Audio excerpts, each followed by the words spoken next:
The Mayo Experience. Mayo Experience.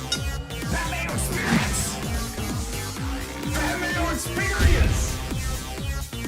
Experience.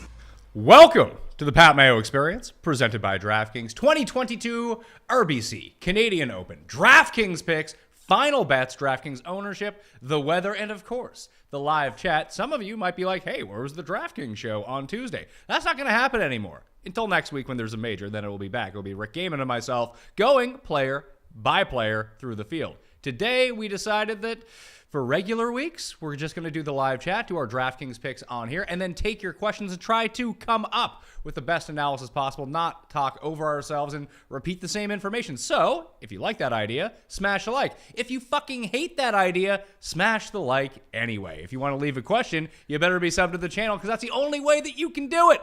I will be back tomorrow with football, and I will be back on Friday with a breakdown of Tambo. Of course, the country club Brookline. Correct. Tambo's here. Yes. This is what we're doing now.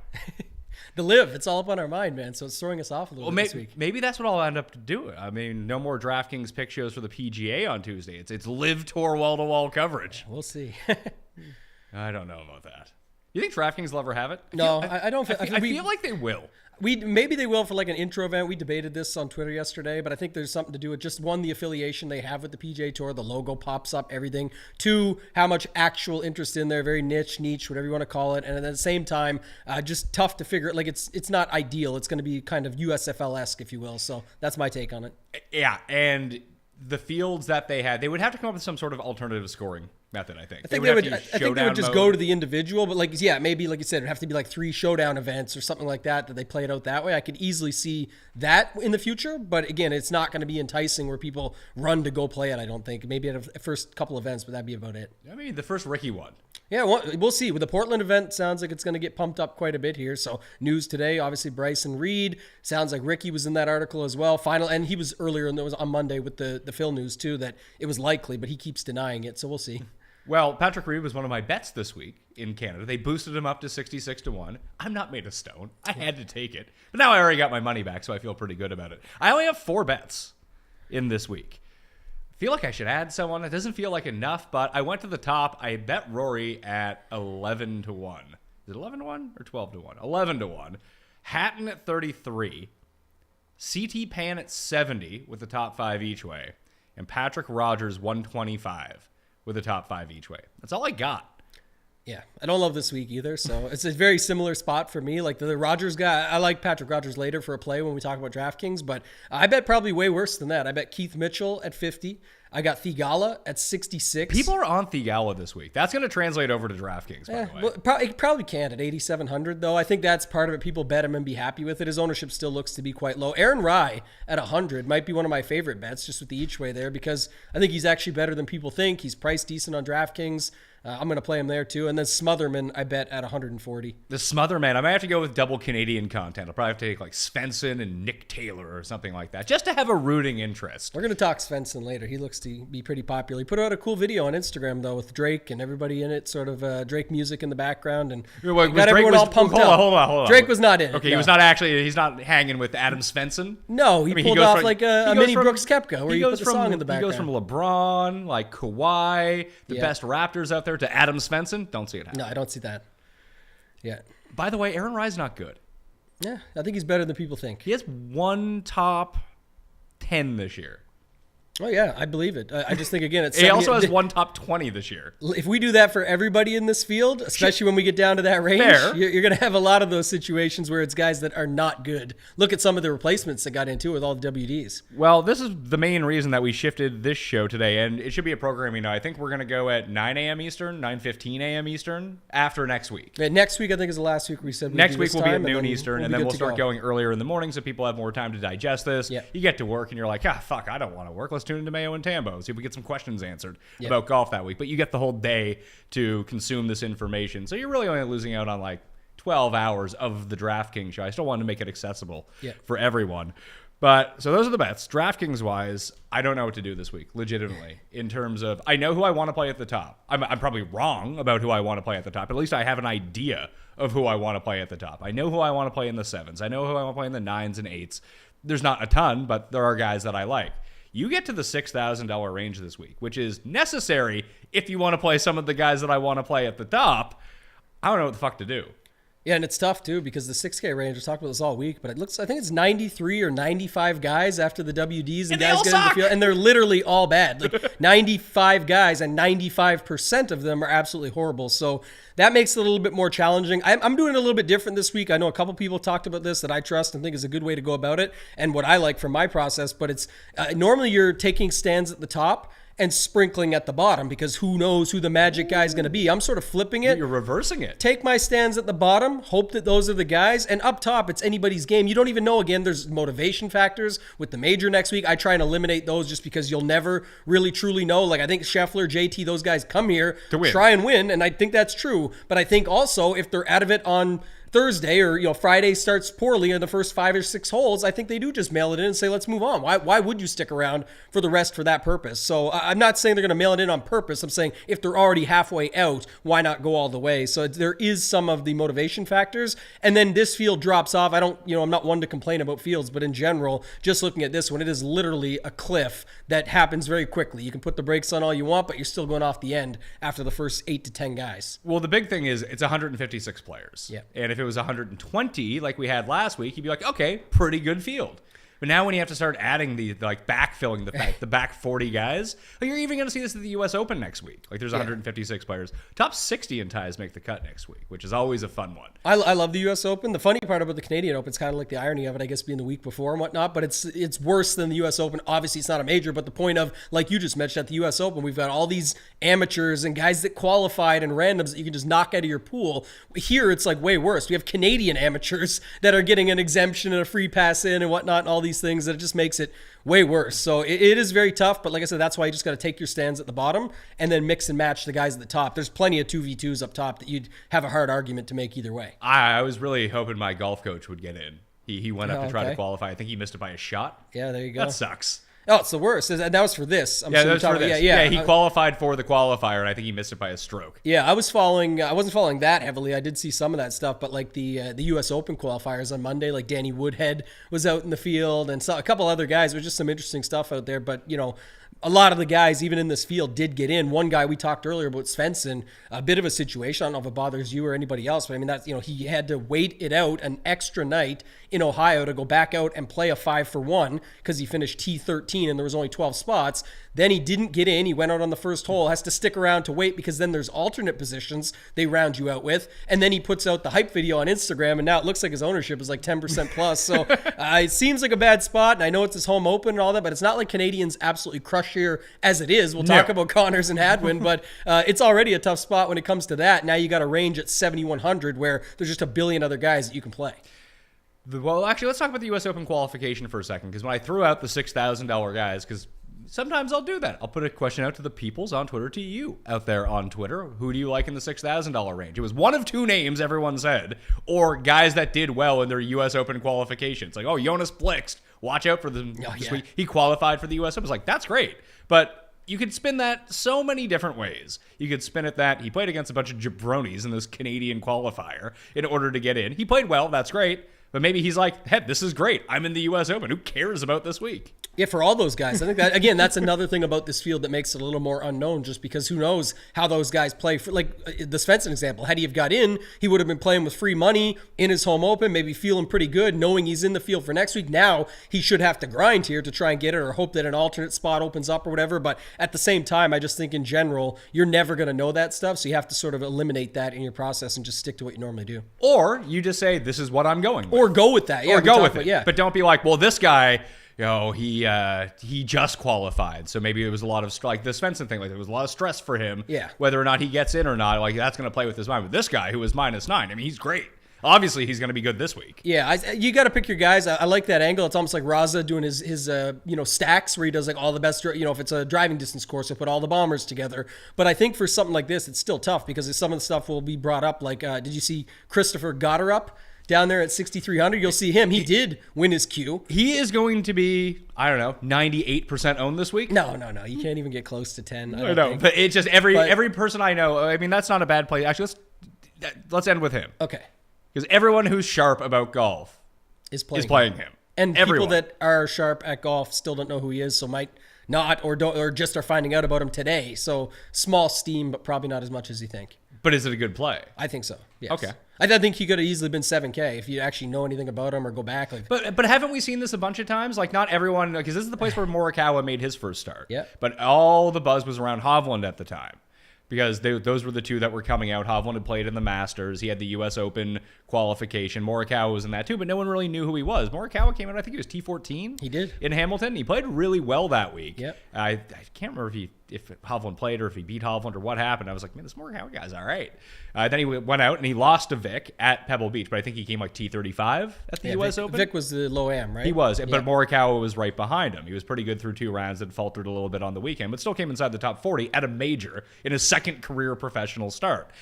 But then we have some other guys. Remember playing like Davis Thompson or Curtis Thompson or what the hell that guy's name was? Davis Thompson just won. Curtis Thompson, I think, is in this field. What about our guy John Pack? John Pack with the earrings. Well, it's Panda, right? Norman Zhang. Yeah, but he wasn't like the top amateur going. No, but I'm saying he's a Haskins Award winner. So was Michael Kim, and that's what just happened for Goddard. He's the College Player of the Year, which is the Haskins Award winner. And he's coming in here now at 6,300. Could he be a Panda? Maybe, but it's more about both It's all the factors for him. T7 at Puerto Rico. Just won that award. Crushed it in the NCAAs. Won his Monday Q to get into the U.S. Open in a bit of a tougher setup. If you go look at his winning score, it wasn't anything like some of the guys that went super low over their setup. So I don't know. It's a risk you got to take, but that's what I'm talking about. If you just plant your flag there and get 15% and he ends up being 7 or 8 with the late steam, you're still double the field, and you still have different lineups because you're starting with a $6,300 guy. Well, I can tell you right now at fantasynational.com/Mayo for 20% off. Today is the day to go get your membership, by the way. Get the weekly on the Wednesday. You get all the Canadian Open advantage of everything, of generating your lineups, the simulations, the ownership projections, all that fun stuff. But then you get it for a week through next Wednesday. So anything you want to do for the U.S. Open, you're going to get as well. fantasynational.com/Mayo. Just get the weekly. Try it out. It'll be fun. Good times. Had by all. Calculated ownership, 2.8% right now for Goddard. Actual people generating lineups with him, 7%. Yeah. I'm very comfortable with that. Do you think 7? Do you think he gets somewhere in between? I'm guessing. I think he ends up at that number. Like that sounds about right. Okay, and you're good with that. Yeah. Again, you're burying. You have 85% of your lineups are live if you just do what I said. Like, yeah, but what if I just play him in 50% of my lineups? You can. I mean, by all means, like I said, you want to get more aggressive. I'm just, I'm picking 5 or 6 guys when we get down there in that upper 6K down to him, and that's it. Like, people are looking for reasons to play like AJ Ewart, who's like the 6K Canadian dude that has a crazy amateur record that shows up nicely with some wins and things like that. But I just think that's forcing it a little bit much, and you could take your chances that way if you want. I prefer to just do it on a guy that is getting a little bit of steam for a good reason. He actually makes a ton of sense, and I think that he might end up, especially in higher stakes, I think you're going to see him very high, not very highly owned, but he might push double digits in higher stakes because he allows you at 6,300. It's not like he's 68 or 69. Like, that extra $500 allows you to jam in another 10K guy if you really want to. And I think that's how a lot of people might be constructing their lineups here. I would always say this, too. Like, that's even me when I'm making my 15%. I don't just pump in a number and say 15% and optimize and let it roll. It's not who you play. It's how you play them. A lot of people using him are going to immediately jam in Scotty or JT or Rory. You can build a nice lineup that doesn't include those big 3 at the top, still has him in it, and still looks very good across the board. The thing this week, to me, it's all roster construction. And what I keep saying is be comfortable being uncomfortable is like $9,700 Harold Varner, $8,700 Thigala, stuff that people are looking at. Like, these prices are disgusting based on if you just pay a little bit more, you get this. Usually I say that, but on a week like this, you got to go the complete opposite way, and you got to be willing to take some chances on these guys. Checking in with the weather report, I am using the Centennial Park in Etobicoke on Windfinder if people are looking for it. And yes, it is pronounced Etobicoke.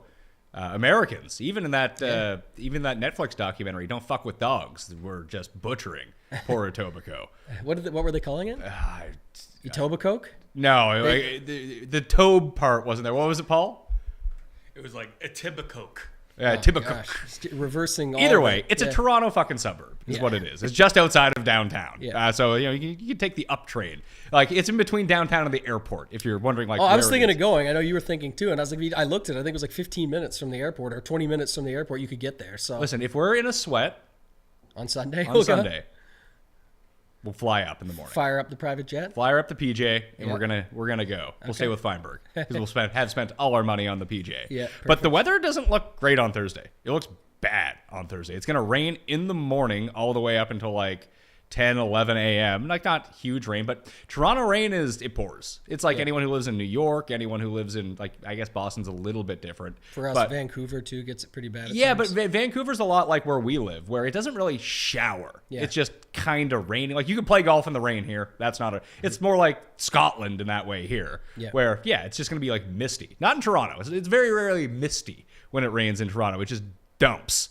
And then everything's going to be super wet. And winds are up to like 20 miles per hour. It's the only bad day. Everything else is like super nice the entire week. It may rain Saturday in Toronto as well. So I don't think that there's a chance it gets pushed till Monday. It really depends on what happens on Saturday, I think, if that gets completely wiped out, which I don't think that it will. It appears to be raining a lot less, but it's going to be really soft conditions. You might see lift clean in place for a lot of these guys that hit the fairways.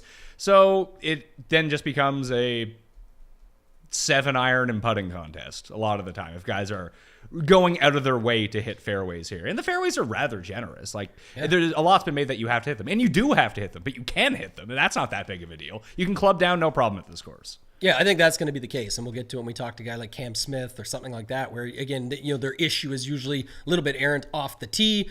Different issues for a guy like him right now, back and forth and switching up. But at the same time, guys like that, I think that is a bigger factor. We see a lot more, sort of less than driver. And then, interestingly enough, as this course has been talked about all week, just finalizing thoughts on that, and you've been watching it as well. But the stuff on like the long, like it's the short number on paper, but the par fives, the 5 par threes, where 4 of them are over 200. The clubbing down off the tee feels like a lot more long irons coming in. So that is something just to think about in general when you're talking about approach. And then, of course, all the bunkers around the greens and whatnot, thicker rough, all those factors. Going to have to have a pretty good short game as well. Well, let's get into the DraftKings ownership right now. I think it's still pretty difficult to figure out because it's not that people aren't revealing their hand of what they're doing. It's that I think a lot of people are in the same boat as myself, same boat as you, probably a lot of people out there as well, that they do not know what they want to do down in the $6,000 range or even the low sevens, that they know they want to play Rory. They know they want to play Justin Thomas. They want to play Shane Lowry. They want to play Scotty Scheffler. But then they go to build lineups and it's like, ugh. I don't know who to put in the back end of this roster, so they're either not making them or it's going to end up being difficult decisions. And that's why Goddard could end up getting up there. He and Von Taylor are the two that I see down in the $6,000 range. Like, the numbers love Von Taylor. What are the numbers? The numbers have loved Von Taylor every week for the past 7 years. And he had the one win. He's been like crap in every other I'm going to let him burn me. Like, I don't even think he's going to be that high owned. But again, it's a guy you have to make a decision on. Do you want to get overweight and get 10% of him if he's only going to be 5 and you got double the field? You can do that. And it doesn't kill you. I'm just saying I don't see what everybody else sees. I know Fantasy National shows it in the model. Optimizers are going to spit him out. That too, but that's what I'm saying. When you go back and look and dig in, even like his last 3 events, there's nothing special there. The stats are not good there. Like, that's the thing about Fantasy National, why it is the best tool, because when you're using it, you need to dig in the further step. You can't just plug last 50 rounds. Some of his last 50 rounds are from way back when. Like, and then the most recent are the ones when you actually dig in and look are horrendous. So it's just that, people say it's an easy play or a safe play. I can tell you this too. I don't know your thoughts on this, like winning score, but it sounds like, and even just E-Pat's out there today, you mentioned him earlier, like he was talking about like Scheffler muscling it out of that rough, no problem, even with the wet rough. And he's saying he could see 18 under. Very possible. And if that's the case, again, people always go to this, but Von Taylor's safe. He'll make the cut for me. Yeah. It don't matter. Even if he does, you need his upside. Where's his upside? And he could. If he burns me, so be it. Like I said, I'm happy to go that way, but I'm just saying when you're looking at these guys, people need to stop thinking a made cut is everything and your 6-6 is everything. It's not, especially these types of events. So. I would say at this type of event with 156 players and so many absolute scrubs in this field, knowing that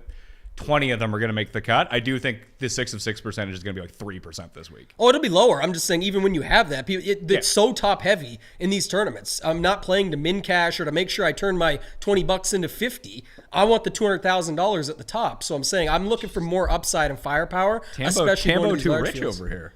Oh, do the $5. It's $50K to first and like $20K to second, It's like $10K or $5K it's like to third. $50K to first, Like- $7.50 a second. Oh, I had a 6 but Von Taylor screwed me. No shit, he's Von Taylor. Yeah, it's like Paul and Cam Young last week. Oh, that hurt a lot of people. Yeah, he was winning on Thursday, I heard, and then that was not the case on Sunday. They don't just declare it over on Thursdays? They do on Twitter, I can tell you, and in Discords. Listen, I'm pro people doing that. I mean, Cameron Young won last week. Rory won the major a few weeks ago. When you win that a would lot be more great tickets, news. yeah, a lot more outright winners if that was the case. And then Hadwin was dead on Thursday at 4 over. Then he had the hole in one. Yeah. Oh, he had the Eagle hole in one in the same round. He ended up finishing like T20 or T18 or something. So At the top, it does look like it's going to go Rory, Thomas, Scheffler. 1, 2, 3 in terms of how people are going to deploy them. You think that Rory's going to get overowned? Not necessarily overowned, but he's going to really jump out in terms of higher stakes as the highest owned guy. I agree with you, but in the $20, the $5, what most people are playing here,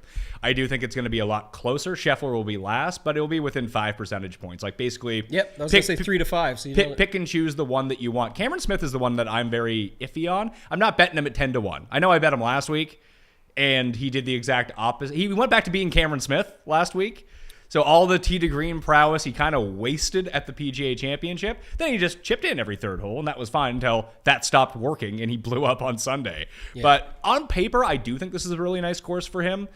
But even if he is clubbing down off the tee, I still worry about him off the tee. That if everyone else is giving themselves this easy path to lift clean in place, to go attack some of these pins, once you get him off the tee, listen, he could be the best guy in this field. You mentioned basically he's Justin Thomas. That's how he's been playing this year. Yeah, my take was quite simple. Is the guys at the bottom, like Smith and Burns, even Lowry I'll get to, but with Smith, I'm not saying he is Justin Thomas because he's not. Justin Thomas won the PGA Championship, but I'm saying when you won, like Cam Smith won the Players, has had a pretty good year. At that same PGA Championship, he missed, we talked about it plenty of times, 17-something putts under 10 feet. Like, not saying he doesn't get to just make all of them. He literally gets none of them. He missed them. But my point is he could have been right there. And then you look at just his game for this course. I think it fits it well. So you could argue that against JT. And then with Burns, he's definitely not Scotty Scheffler. He doesn't have the green jacket. He doesn't even have the 4th win. But I'm saying the guy has been a winner this season. 3 wins, goes out and beats Scotty in a playoff the last time out while Scotty's standing in front of him, arms crossed, watching him bang this putt home. Like, I don't know. To me, I just think you can get away with playing these guys and they're going to be much lower owned. And up at the top is where I struggle the most with Scheffler, JT, and Rory. I just don't know how you can go away from Scheffler. How many times can we continue to say this? Like, he can't do it again. He can't burn me again. I've said it a bunch of times, but it's like now when you look at it, him and JT look very similar. But like you said, especially when it'll go Rory, JT, then Scheffler, 3 to 5% in the difference. But when you go up in the higher stakes too, I think it changes even more drastically. And people just always want to stick with the JT and the Rory safe play. I don't think that they're going to get out of control in some of the, even up to the $20, mainly because it's so hard to construct lineups once you have one of these guys in them. And people are feeling that squeeze. Yeah, I agree there. Like, I could see Rory 25-26. That is going to lead Matthew Fitzpatrick and Corey Connors, I do think will end up being the 2 highest owned. Yeah, they're definitely going to be popular. Matt Fitzpatrick for sure at just 9,900. Like I said, start of the week, he's a sneaky guy, but no one cares about a missed cut anymore. Yeah, and that is not with those stats, especially that went with it. And that is how people are constructing their lineups. Like Fitzpatrick, Connors, Finau, Fitzpatrick, Finau. I think those are going to be very common starts this week. If you go the balance, I think Rory Fitz will be what you see where people start it. You can go Rory Fitz, no problem in this field. Well, let's try to do that right now. Let's try to do with it. Yeah. Let's do a Rory Fitz. So Rory, then Fitz. Well, I know you can build like Cam Smith Lowry lineups, so you can definitely get away with. So you have $7,400 remaining. Like, do we like enough guys down there? Well, people don't like the 6K range. People don't like the 8K range, so they're going to have to make decisions. But that's where I think you got to be careful this week if you're using ownership, which I think you should be in a field like this. Not a complete lazy week, but I even brought it up in my thread on Twitter today. It's a hard week. You've got a major next week. You've got all the live conversation going on. People are taking a little bit of an approach there of not like investing a bunch, or they're saving some bankroll for next week for the bigger prize pools. And then on top of it, it's hard week. Like you said, it's tough to go through and decipher who some of these guys are. So I think what I was trying to say is that in the 7K range, the guys you think might be sneaky will start to get some more late steam as well. Like Gim is not going to be sneaky. No, Gim is not. You know what I mean? Like if that's what you think. And Lipsky. Lipsky looks really good on paper, looks like 7 to 8%, but I think by the time tomorrow rolls around, you could see 12 to 15 because that's what people think is the sneaky guy, and he ends up not being sneaky in the end. And there's lots of other guys in here. Worth noting, up on the screen right now, Nick RDRR, $7,200. He's back after a medical exemption. I believe he qualified for the U.S. Open as well. Like, I think his game is back. He's sort of like Corey Connors light. When you go look at his, like, when he's not injured, his numbers, he's just a ball-striking machine who can't putt. Yeah, I like him. He's at 7,200. Yeah. Again, that's a spot where, like, Poston, who looks really good on paper, really good in the models, and I still like him. I'm just saying, I think when you look at the numbers, recently it was a third at the Heritage, ninth at the Wells Fargo, decent last week. But again, he's showing 5 or 6%. I can see it getting to 10 overnight or 11. And whether that bothers you or not, it's up to you. I'm just saying I don't think you need to go there this week with all the other plays. You can just take chances on other guys around them that are basically the same guys. And those are the two courses that I did point to as probably the best comps for this course. Yeah, that's why he looks good. Yeah. I got him tagged up. I like JT Poston, but like I said, I just don't think you're getting 10% or 12% in your MME and you're getting double the field because you're probably not. It might be what he ends up coming in at. He's coming in at 8 to 12 right now is what Fantasy National is saying. So in the $8,000 or the $7,000 range, if you're looking to fill it in, Aaron Rye projects to be the most popular after David Lipsky. That's where we are this week. Those are the two guys in the sevens that project for the most, along with Doug Gim. Then you have Svensson, Poston, Duncan, the Smother Man, Patrick Rogers. They're all kind of up there. Then you have a couple guys lurking, like Adam Long is lurking. I do like Adam Long this week, by the way. Ryan Armour could be pushing that. Steven Yagabombs, he's up there. So those are the names. Yeah. I don't think you necessarily need to avoid them. Like, I like Patrick Rogers a lot. I like Adam Long a lot. When I was just constructing that Rory Fitz lineup, I ended up with Rory and Fitz at the top, Goddard at the bottom. There you go. See? To save some money, and then Rogers, Long, and JJ Spawn. Yeah.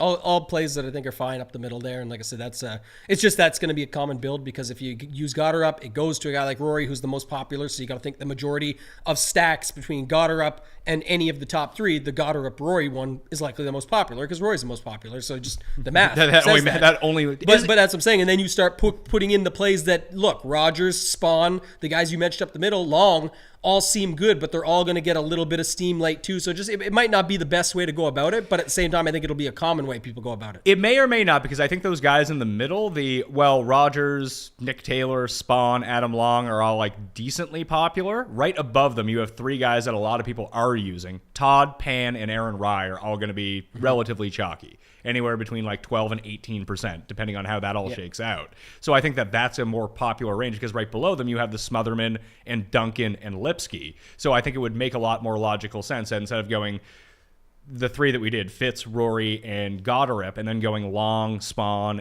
Rogers. Long Spawn Rogers. That's a great band name. Yeah, so you have those three guys that they would rather go Todd, Pan, Lipsky.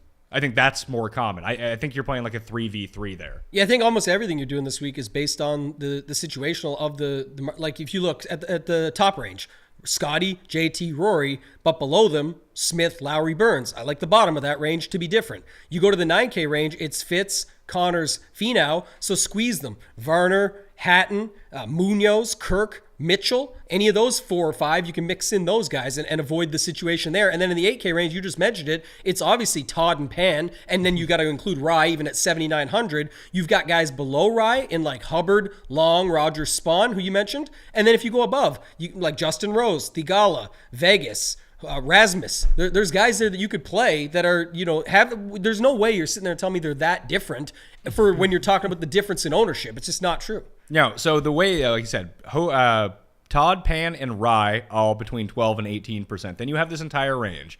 Reed is WD'd, obviously. Now you have Rose, Thigala, Vegas, Mackenzie Hughes, Rasmus Højgaard. Those are the 5 guys right now that are coming in wildly underowned versus everyone else in the 8s and 9s. Yeah. You do have Varner, who's a little bit down. People are still going to use Varner. People like Harold Varner. You forget that. He feels almost so like so it's tough to say who you want to choose, but Lowry above and Varner at 9,700, as much as they're getting some late conversation, it goes back to like Willie Z last week when everyone, he's going to be 15 or 20%. Man, he wasn't. And he ends up like 10 or 11 because it doesn't matter what everyone's saying. They have to click the button. And what the truth is, JT, Rory, Scheffler up top, even a little Cam Smith. So how can Lowry and Burns get the same ownership as them when you have Fitzpatrick, Connors, Finau, and people are talking about Hatton? So at the end of the day, how does Varner get over 10%? Oh, he does. He absolutely does not. It just doesn't happen. But I also think he's a bad play. He probably is, but I think he's a good play based on what everyone thinks because he's a bad play. He has the potential. I think that you could do it. You could run it back in a different way. It's just the difference between Will Z, where he was priced last week, is Will Z's good. Will Z comes second at majors. He's not guy who shoots 92 on the back nine on Sundays. Yeah, but I think that's what the difference. I think Varner is good in this field. Do you think, why is Harold Varner priced higher than Hatton and Connors and Finau? That's it, exactly. He shouldn't be. He shouldn't be. He shouldn't be put where he is. But that's what I'm saying. You're cutting hairs when we're talking about the difference. Like you don't. The $500 you can find. There's a $7,700 guy that you can get at $72. There's a $7,200 guy you can get at $67. But the opportunity cost of taking Harold Varner right here instead of taking Connors or Fitz, which everyone is doing, they're going to be two, like I said, the two highest owned guys. But I get why people are doing that. I would rather have those two guys in my lineup. Oh, I think so for sure too. I think many will, and I think even Fitz, it's close even at 20% ownership to the difference between him and Varner. But I'm saying that's when you're in large field tournaments, you should be taking that opportunity. I call it paying up for probability. You're paying up to a dumb number, to get the ownership. I think if you want to do that this week, there's a very logical guy you can play instead of Harold Varner and save money who will be right around the same sort of ownership. Play Munoz at 92. I think Munoz I don't necessarily think he's a better player than Varner, but I think he makes you very unique because everyone below Finau, from 94 down to Hogard at 83, it's just too hard to put these guys in lineups. If people are going to use Rory and Fitz and Connors and JT, some combination of those guys in your lineups, it's impossible to use these guys. Just the salary doesn't work. Yeah, I mean, it's very possible to use them. It's just not ideal. So it's not impossible. It's just not ideal. Okay, people don't want to build it. Well, let's try to build it then. If I'm going to use, let's say, so do this: use Fitz because we just said he's good even at the ownership, but now put in Varner, now put in Munoz, now put in Gotterup. Okay, where does that leave you? Maybe we're talking about two different things here. I'm saying what people are going to be doing, right? Yeah, I'm trying to say what people won't be doing. Yeah, so I can win. You're saying the pivot, and yes. I agree with that. But I'm just saying that everyone from that Hadwin down to Hogard, no matter what they're projecting at, I think they all come in lower. Yeah, because you can't make those lineups. That's people aren't making those lineups. Yeah, that's what I'm saying. But what I'm saying is instead of using Varner, why not just use two of those guys? Why not use Hogard and Mackenzie Hughes instead of Harold Varner and use them with Rory or Justin Thomas? I think Varner's way better than them. That's what I'm saying, and I'm paying up for it. That's okay. Okay, so you just love Harold Varner. I don't love him. I just think even go look at the stats across the board. He's been great. They're incredible. I don't know how he's getting written off solely because of the price. 3rd at RBC Heritage, 27th at the Schwab, which I would argue is similar type setup, par 70 short, similar greens, that sort of thing. And it was only a bad Sunday that completely took him out of it versus what he could have finished. That's still 27th, 6th at the Players. 7 straight made cuts. The guy actually has true upside. That's what I'm saying. It's just funny that because he's 9,700 and his name's Harold Varner, he can't do it this week. It's a terrible field. He literally has been pressing for wins in much stronger fields throughout this season, and recently he can win this tournament. What are Hogard's odds? 90-1. I might end up betting that. That might be the last one that I throw on. I like Hogard this week. He's not. I don't think he wins, but I definitely love him on DraftKings. No one thought that Higo was going to win when this was at Palmetto last year, the week before the U.S. Open, and then all of a sudden, the guy who was hot in Europe ends up coming. And this is a good Hogard course because he might be plus 11 after the first round because that's sort of the game that he plays. He hasn't missed a cut since the Shriners earlier in the season. He's been playing mainly on the DP World Tour, but he came over and played Valero. He was almost the first round leader. Yeah. He finished inside the top 20. I like him. He went to Punta Cana. He was 6th, but even his run right now, T51 last week in Germany, T10 in the Netherlands the week before that, T16 in Britain the week before that. He's a good player. Yeah, my note was that exactly. 14 straight made cuts across both tours, and the 2 PGA events in there, 6th and 18th. Like that, dude can score. Oh, for sure. That's, I think, at 8,300. That's my whole point. When think about that pivot. You've got Brendan Todd, CT Pan, and Rye. Don't know exactly what each ownership is for all of them, but it's like you said, it's between 8 to 12. Maybe some get bumped a little more in the higher stakes. What? Todd, Pan, and Rye? I'd say they're between 12 and 18. Or maybe, 12 to 15 range. I just put a little 3% range on it. I'm just saying, what's Rasmus? And even if he is all of a sudden the sneaky late steam play, He's 7. What's he do? He goes from 4 to 7. Like Yeah. that's my point, where you can get a guy like that actually has the ability to do it, and that roster construction is already pretty different because, like I said, if you're getting him in there, especially with some of the guys I mentioned, but even if you're just putting him with the other guys instead of Pan, you're already better off. I like Pan. I bet Pan. That means, listen, sometimes I will rationalize if I have a bet on someone, then I feel good with fading them on DraftKings. I'll probably still end up playing him, but I will be playing Rasmus for sure. But then you have, like, Vegas rates out really well for me. Yeah, what do you think he gets? Like, he feels like the guy in the 8K range people will actually go to. Like, they would play him over Thigala. I just don't think that people are going to play this range.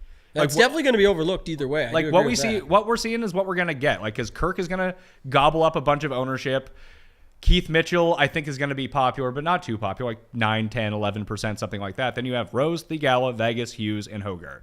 If they were all between 4 and 7%, that would be my guess. Yeah, I do like Vegas. So Vegas, and you like Thigala. You bet on Thigala. Why'd you bet on Thigala, by the way?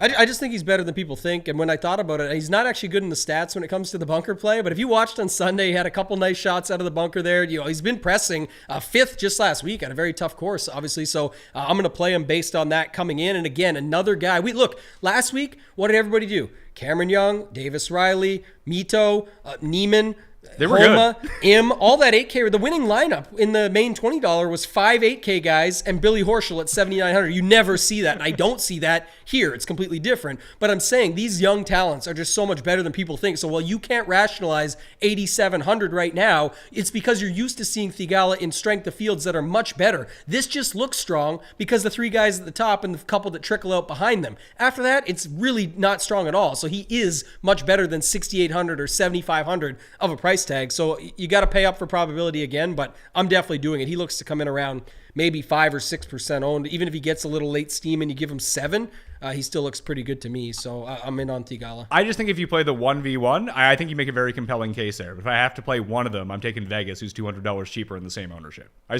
think Vegas is at this point, Vegas is better. It should be. Vegas is a good player. Vegas might have. And listen, he has the RBC Canadian Open history. He's won twice. Of course. Not here, mind you. I think that is trickling over a little bit too, I said in this range, because nobody really likes this. I think it is. Like, people still like it. He's popped at least on the boards a little bit lately where people have seen it. But I also think, too, he could be a guy, it's just complete pure narrative, but like he literally had Saudi golf on his bag for a couple of years there at least. So he's going to the Portland event. I expect him to be announced, if you can even announce a guy like Johnny Vegas, but I'm expecting him and Kokrak to be there shortly. Who else do we have? Hughes, the Canadian no one wants. Yeah, you could go that route. I think that's where I'm playing like the guys I just think are better. I'll play Rasmus, Vegas, Thigala. I might even play Rose. Well, Rose is a really interesting one because he actually he played great at the PGA Championship and he was awful at Colonial. But historically looking back, like the courses he plays well at, it's this type of course. Yeah. Not too long, but long enough. Keep it in the fairway where rough is super penal and just go make some putts, man. And I think one of the best parts, too, is, even we didn't talk about Keith Mitchell, who I do like at 9,000, but usually when a guy like, not a guy like Reed, but the Reed position here at 8,900, when he WDs, where does the ownership go? Immediately up or down, right? Usually down, exactly. But it's not going to. It's not going to just fly to Rose. It's not going to fly to Mitchell. It's going to go to completely different dudes. So you still keep Mitchell and Rose at lower ownership in that range where a lot of people aren't going. Like you said, they're going to Fitz, they're going to Connors, they're going to Finau, maybe Hatton, maybe even Varner. Like you said, maybe enough people do go there, but they're not going to the bottom in Munoz, Kirk, Mitchell, and then especially not Rose, Thigala, maybe some. So you get that 5-person range in there that not many are touching. All right, so who aren't we playing from $7,500 and below? I think Lipsky is too highly owned. I think it's a fine play, but I'm not playing a 15% Lipsky in this field. Just not doing it. Yeah, I'm struggling with a few things. Not saying he'll be super popular, but I know a lot of people got the Matt Wallace bet. So I have a tough time with him at 7,400. I have a really tough time with Lipsky. Again, you want the higher dollar, the higher stakes, lower field. Then I understand Lipsky for like the safety of it because you get him through. That's where a 6-6 really matters because then you only have to beat up on a smaller number in a smaller field. So I think that's fine, but I don't love him for large field. I think also Ryan Armour, another guy that I don't have a lot of interest in, especially if he gets a little bit late steam and boost there. I don't know. Other than that, it's not too many, at least in that range there. Who else were you thinking? Lee Hodges weirdly rates out well for me. He rates out better than Doug Gim at $7,000.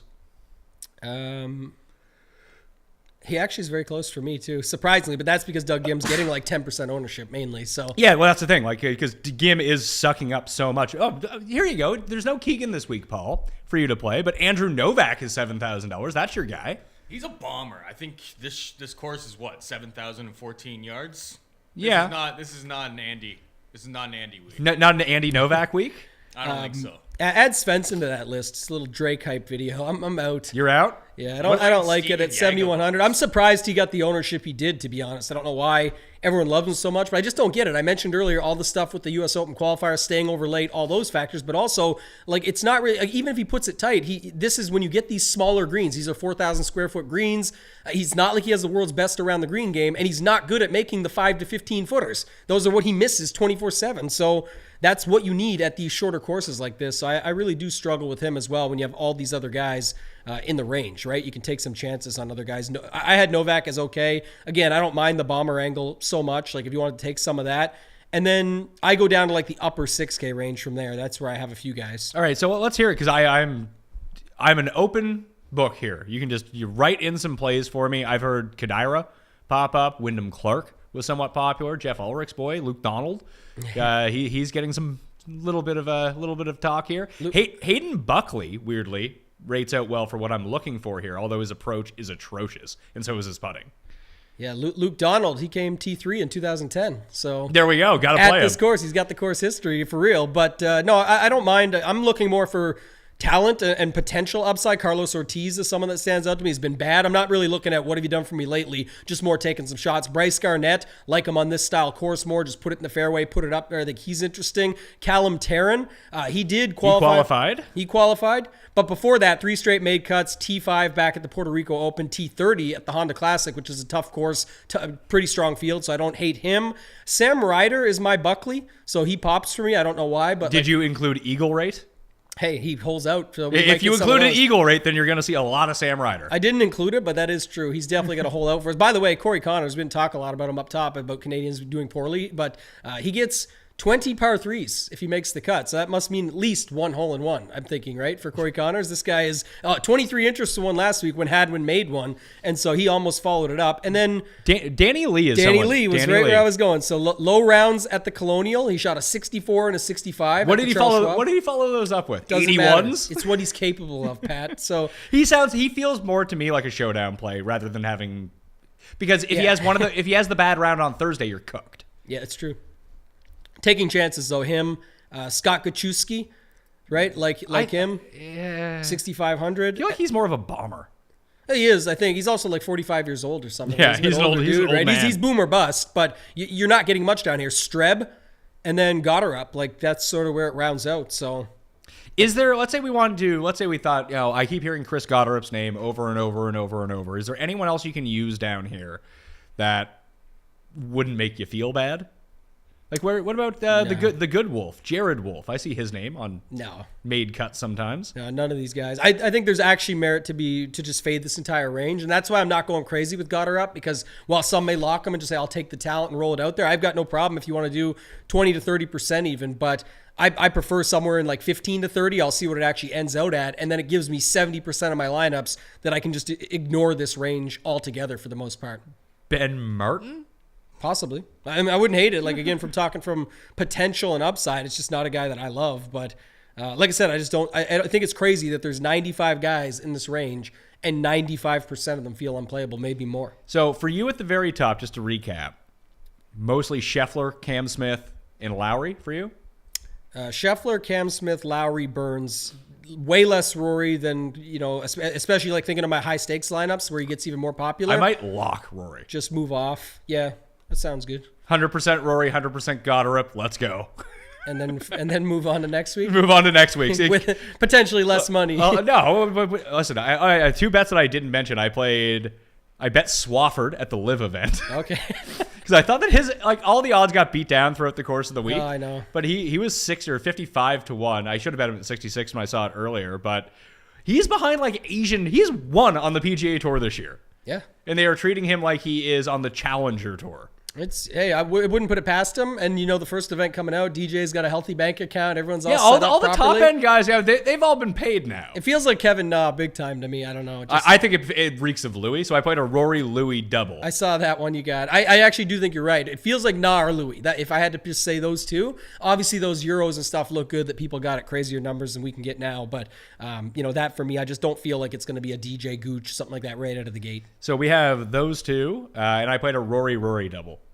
Oh, Rory. I think I play a Rory double every time that he plays the week before a major. Yeah, that's not bad. I mean, it never wins, by the way. It would have won in 2014. That's about it. I think that one is usually a JT play. He's very close to it, and he goes back to back. I think when all the studies are done and people look at it, he's one of the guys that goes back to back. Like, you can do a Scotty these days too. You could do a Scotty. You could do a JT. You could do a Rory. I don't think you can do a Rory. He doesn't win. He doesn't win. Who, Rory? Rory never wins? He hasn't won. He hasn't won. He won in October. Then I even wrote about this week. I think it was in Golf Digest. That the narrative that Rory doesn't win, it's true. It's not that he doesn't win. Like he's not having 5-win seasons anymore, but he usually has like a 2 to 3 win season. That's usually where he's at.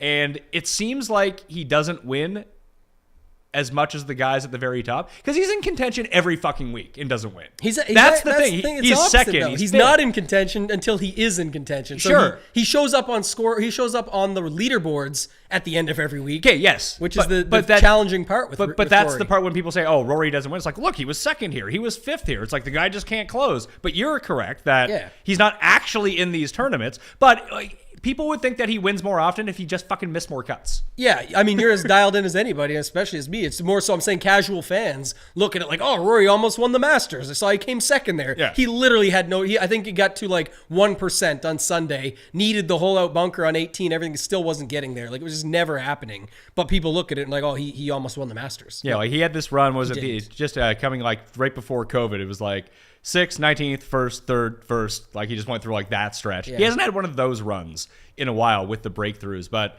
it's not necessarily putting based because he's putting fine, but he hasn't had one of those like, oh, Rory just makes every putt week. Right. And he also has been inconsistent where it's like either he starts slow and does the battle back, or he's had the weeks where he starts very fast and then doesn't continue it. So it's been hard for him to put 4 straight rounds together. But just looking at his past 4 tournaments, Masters included, 2nd, 5th, 8th, 18th, he has gained over 7.5 strokes tee to green. He's still good. In each of those events. He's still very good. Like that's right around it. And all it takes is just a click, and all of a sudden, this was the talk about him before Hamilton in 2019. Then he wins by 7. Like, it's the flop lag from last week too. People thought he was going to win Memorial after all the live stuff came out, and he was still holding his stance, all the stuff he talked about with it, and obviously he's not going ever. So I could see it. But the other thing I said, to Baroff on Monday was, is Rahm the new Rory?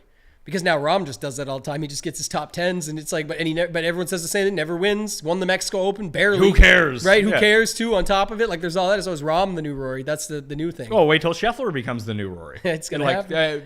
Feinberg pointed that out like 3 months time when you start seeing Scheffler just a run. Yeah, he'll end up coming like 2nd, 4th, and 10th in 3 consecutive events. Like something wrong with Scheffler. Can't close. Yep. He sucks. What are we gonna do? It's good. We love this game. Play the best plays lineup before we get into the viewer chat. Yes, Paul.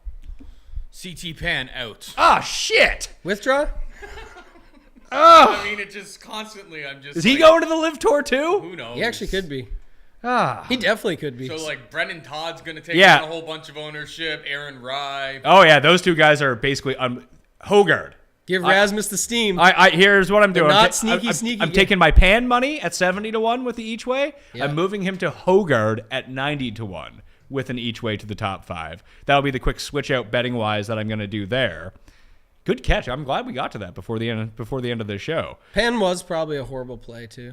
Pan was going to win. Like just like Patrick Reed was going to win because I had money on him. No, I'm saying I wish he stayed in. I wanted people to play him. So. Well, now he was projected around 15% ownership. I was going to put him in the play the best plays lineup. So was I. Aaron Rye was projecting at 14% ownership. Brendan Todd was projecting around 17% ownership. Todd's getting over 20 now. Todd's going up. That's what I'm saying. It's the opposite of the Reed effect where it doesn't just trickle. This does. Rye gets a little bit more. Rye gets more. Todd gets more. And then you'll see a little. I mean, it's probably not going to help Spawn or Taylor or Rogers just because those two guys are such. They were already at. It's either 100 up or 200 down. That's where the money is going. Yep. I agree. And then someone can do that. Like someone can. That's why it won't affect them either, because someone can go from a Rogers to a $7,600 guy, or a Spawn to a Roger, or whatever it might be, where they can just find that money if they need it to move up. I think this only solidifies the guys that people were using anyway. Yeah. Like no one's like, oh, CT Pan is out, I got to use Rasmus Højgaard now. No, that's not happening. It's like, oh, I can use Brendan Todd now. I like them both the same. Todd's probably going to fucking win, isn't he? God damn it. I don't think so, no. I think it makes him a worse play, too. So let's take CT Pan off. Are Todd or Rye playable now? Now that they're going to be like 20 and 18%. I don't like them. That's just, I didn't love them in the first. I liked Rye. I shouldn't say that. I liked Rye. I didn't love Todd. So, and I really, the more you look at it, like I said, I'll look when I'm constructing later, but I just like doing different things within the roster construction from that standpoint. So skipping over those three who you'd mentioned, Todd, Pan, and Rye, was kind of easy to do in a lot of lineups, and then just get unique with some of the Rye builds that I was using him in. So I don't know. It's tough to go off Rye. I still believe in the guy and think he's actually okay, but that definitely hurts his ownership there for sure. It's going to go up. Yeah, it's going to absolutely kill it. So let's try to construct the play the best plays lineup now. That we have this semi figured out with guys that are going through. I think Fitz and Connors is the play the best plays lineup. Okay. I think those are your two starting points. No Rory. No, I think that Fitz and Connors are going to be around Rory in terms of ownership. I really do. Higher stakes, maybe not. Because how much do people who played DraftKings professionally love Rory? Is he the most popular in any sport DFS play? People just love him. Is there a basketball player that people play every single time, regardless of what's going on? Like Luka gets played all the time. Like Luka, sure, right? Old Harden, Old Westbrook. You old days, that was those guys for sure. Not anymore, but yeah, definitely. But regardless of what Jokic sometimes too, but he gets nights off. So regardless of what Rory is doing, good or bad, people are like, gotta jam Rory. Yeah. You can do some stuff here, but I mean, I don't think we should put Goddard up in the play the best plays, because I think I know, I agree with you. I think you go to Gim at 7,000. Let's put in Lipsky. I mean, can we just do... Let's do this. Just Gim Lipsky at the bottom. It's got to be Gim, because he's definitely... It's got to be Gim. The 7K guy. So okay, is there another $7,100 or $7,000 guy that would fit this lineup? Because I have 5 guys in a play the best plays lineup right now. So right now, I have 8,100 left, but I got Fitz, Connors, Lipsky, Todd, Rye. Oh, I got the lineup already. Oh, is Svensson 71? I've got the lineup. Oh, he is. That's the lineup. I got a different one. All right, let's hear yours. It's same as you said, Fitz, Connors. Then it goes Todd, Rye, Lipsky, Gim. All right, I have the exact same one, except for Svensson's the last guy. Instead of Gim. Then who do you have different? Svensson. You can't. I have $100 left. You're right. Yeah. So, sorry. All right. Yeah, I could see that too. I feel like that's the basic outline. It's RBC Canadian Open. We got to go with Svensson. So yeah, Fitzpatrick, Connors, Lipsky, Todd, Rye, Svensson. Now let's try to see if we can come up with a non-Goddard Rory lineup that I think that people will go with. And I can tell you the Rory lineup that I like if you want to play Rory. I mean, it'll probably have Goddard in it. But I'm really digging this like Rory, Vegas, Højgaard. That sort of start. Mm-hmm. I think it leaves me a bit exposed with like the top tier talent that's in the 9s. But I mean, if you got Rory winning though, then those other guys coming behind as guys that can find their way to the top, you're fine. 100%. So Vegas, Rory, and then Rasmus Højgaard. That gives you $7,500 left. So you could use like Nick Hardy, for example, in that lineup. And then you can go Patrick Rogers and someone else in the mid-7s. I think that would work. Yeah. Or if there's someone down below that you like a little bit more. Like, should we be thinking about Chuck Hoffman? No. Another RBC Canadian Open legend? A guy that's just praying they'll let him on the Live Tour because he's buddies with Phil and Xander and all those guys. And I don't know. I can't see much out of him. So I like playing him in Texas. Not so much. That's about it? Well, he's actually been okay here in the past. But oh, yeah. He loves... I mean, he went to a playoff with Vegas the day after my wedding. I remember watching it because I had money on Charlie Hoffman. I was telling my wife, it's like, yeah, we just got to watch this playoff for a second here, see if Chuck Hoffman can help us pay some of this off. He couldn't. No, he could not. Thanks, Chuck. You can get like a pretty crazy lineup, actually, if you use him. Yeah, I'm just trying to find someone who's not named Goddard up in the 6s that I feel okay with using. I was saying if you use both of them, you can get Rory, Fitz, Connors, Gim. Could you? Yeah. So it's like you can build lineups like that this week, and I think people will. It just feels aggressive. Goddard and let's say I just put Goddard and Hardy in. That gives me $9,200. Who's $9,200? I don't have enough for Hatton. I have enough for Munoz. Your boy Munoz. Yeah. I don't love Munoz. I just think that he's an equivalent play to Werner for the price point.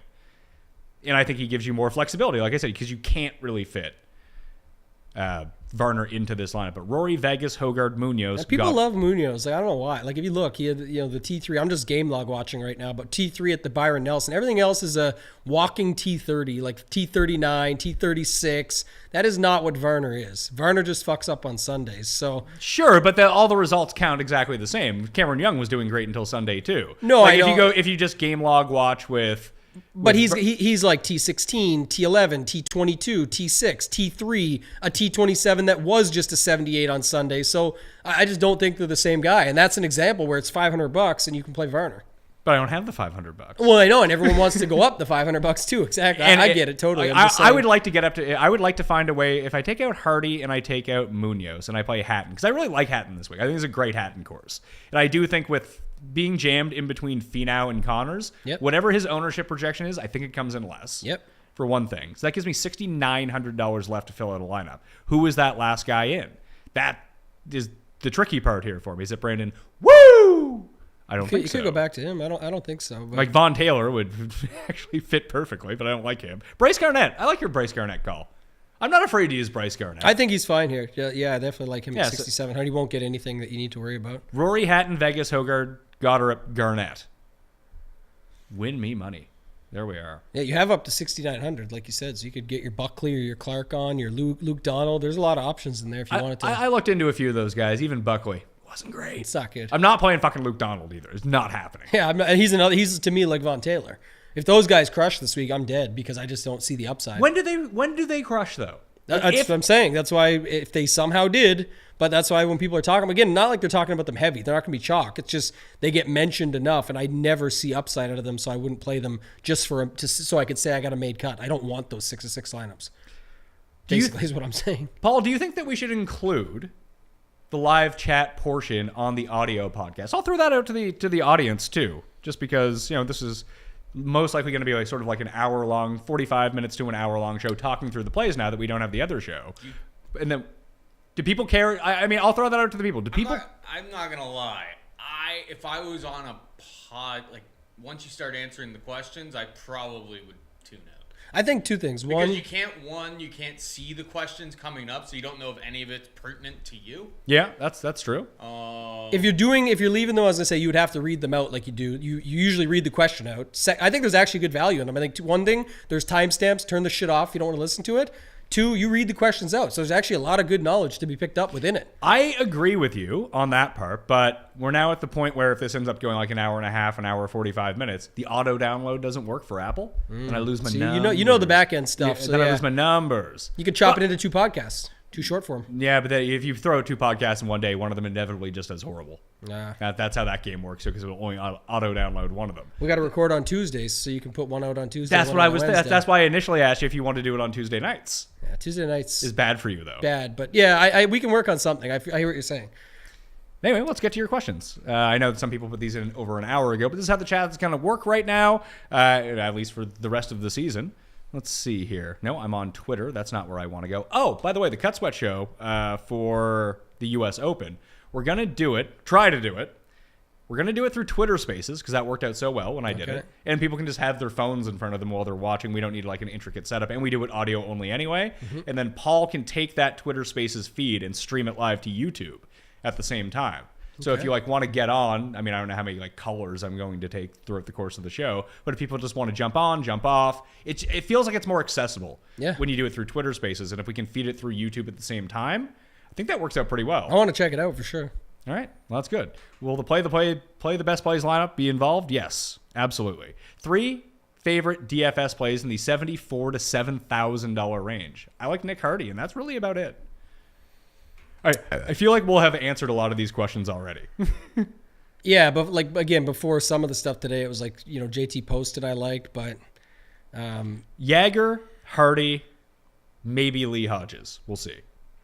God, this is just a horrible range. Probably Sabatini. I do like him. Ooh, is he? How is he not on the Live Tour? He should be soon. Lots of time, Pat. Sabatini, Matthias Schwab is another guy, and then probably take some chances on. He's 7,500. I was going to say Alex Smalley. Probably Jager bombs. He'll get some ownership, but not enough. So I'll stick with those 3. This guy asked, would you rather play Max McGreevy or Mark Hensby? Neither. I can tell you I have... The answer would be McGreevy, but I would play neither. Neither? Yeah, the answer is neither, but McGreevy would be the play. These guys are alternate field specialists. We'll just play Goddard up. He's the same price. But it's funny, that's the one Twitter bubble thing, like our industry bubble This is thing. definitely a Twitter bubble thing. So I It don't have has a problem to be. saying his name all day long because even if he shows up at 7 or 8, I don't care. Okay. Like it's just not. It doesn't matter. Ben Martin or Robert Streb? Oh my! See, this is the problem here. Streb. Martin. I would play Streb for sure. I'll play Martin. I played Streb last week. That didn't work out well for me. That's why. Go back to him. Well, I don't think the ownership was the concern on him. He makes me mad. I feel like this is going to be 9K and 7K type lineup building this week. Your thoughts on the lineup building? Yes, I agree. It's that, or it's going all the way up and just doing the other way. Like we talked about, it's like Rory Fitz, or it's like Fitz Connors. Yeah. That's the 2 builds. Do you guys play Jock Market? We cannot. It's not available in Canada, but if people do want to play Jock Market, they can use code MMN at first deposit, get a deposit match of up to $100. Big John on the baseball show has been absolutely raking in money on Jock Market every single day. You can hit the link down in the description. Just get the link to it to the $100 match. I highly recommend that. Even if you don't give a shit about baseball, the objective with that show is John is really good at this. He has like a $3,000 ROI on Jock Market. He took like a $20 deposit, like bonus deposit. I think he ran it up to like 3K or 4K or something like that. And he's giving his picks every single day. It's a super short show. Yeah. It's like 20 minutes every single day. He has the DK picks, the bets, but mainly the Jock Market stuff of the guys that you need to go target. So code MMN, everyone should go check that out. Don't have to like baseball, just have to like money. Pat and Tambo, who are your 2 most confident outrights? None of them. None of them are confident. I lose every fucking week. What sort of confidence do you think I have in my bets? Yeah, my best odds ones. Yeah, Mitchell Rory and and- Thigala at 50 and 66. Like I feel like they're better than the 140 to 1, but I definitely don't feel good, and that's why I didn't just hammer somebody at the top or anything. I don't really see it from this week. Smash a like if you're out there as well, and you have to be subscribed to Mayo Media Network in order to ask you questions. So please go do that. It will really help me out. Rate and review the podcast, too. If you're just like sitting around and watching this, open up your phone. Boom. Rate and review 5 stars Pat Mayo Experience. Rate and review the Fantasy Golf Degenerates podcast as well. I got some news on that for you later, off air. Perfect. Well, it's not really news. It's rumors. Rumors and innuendo. More so than concrete news, but it's good news. It's a good teaser for the people. Good teasers for the people, for big fans of Kenny. And is Baroff part of the show now? Yeah, we might as well just make him, right? Honorary member. I sent him a few bucks here and there. I really do appreciate him stepping in and helping out. So the guy's awesome. And we were on this Monday's episode. If you still have time, go back and check it out. But there was a great live conversation. If you're following the stuff in the news, some good predictions there. And then, of course, all the stuff for this week as well. He had some hot takes there. So I would check it out if I were you. Is a 10K plus guy needed in a single entry small field contest, or could you get away with Connor's Hatton starting point? I think most people will do that.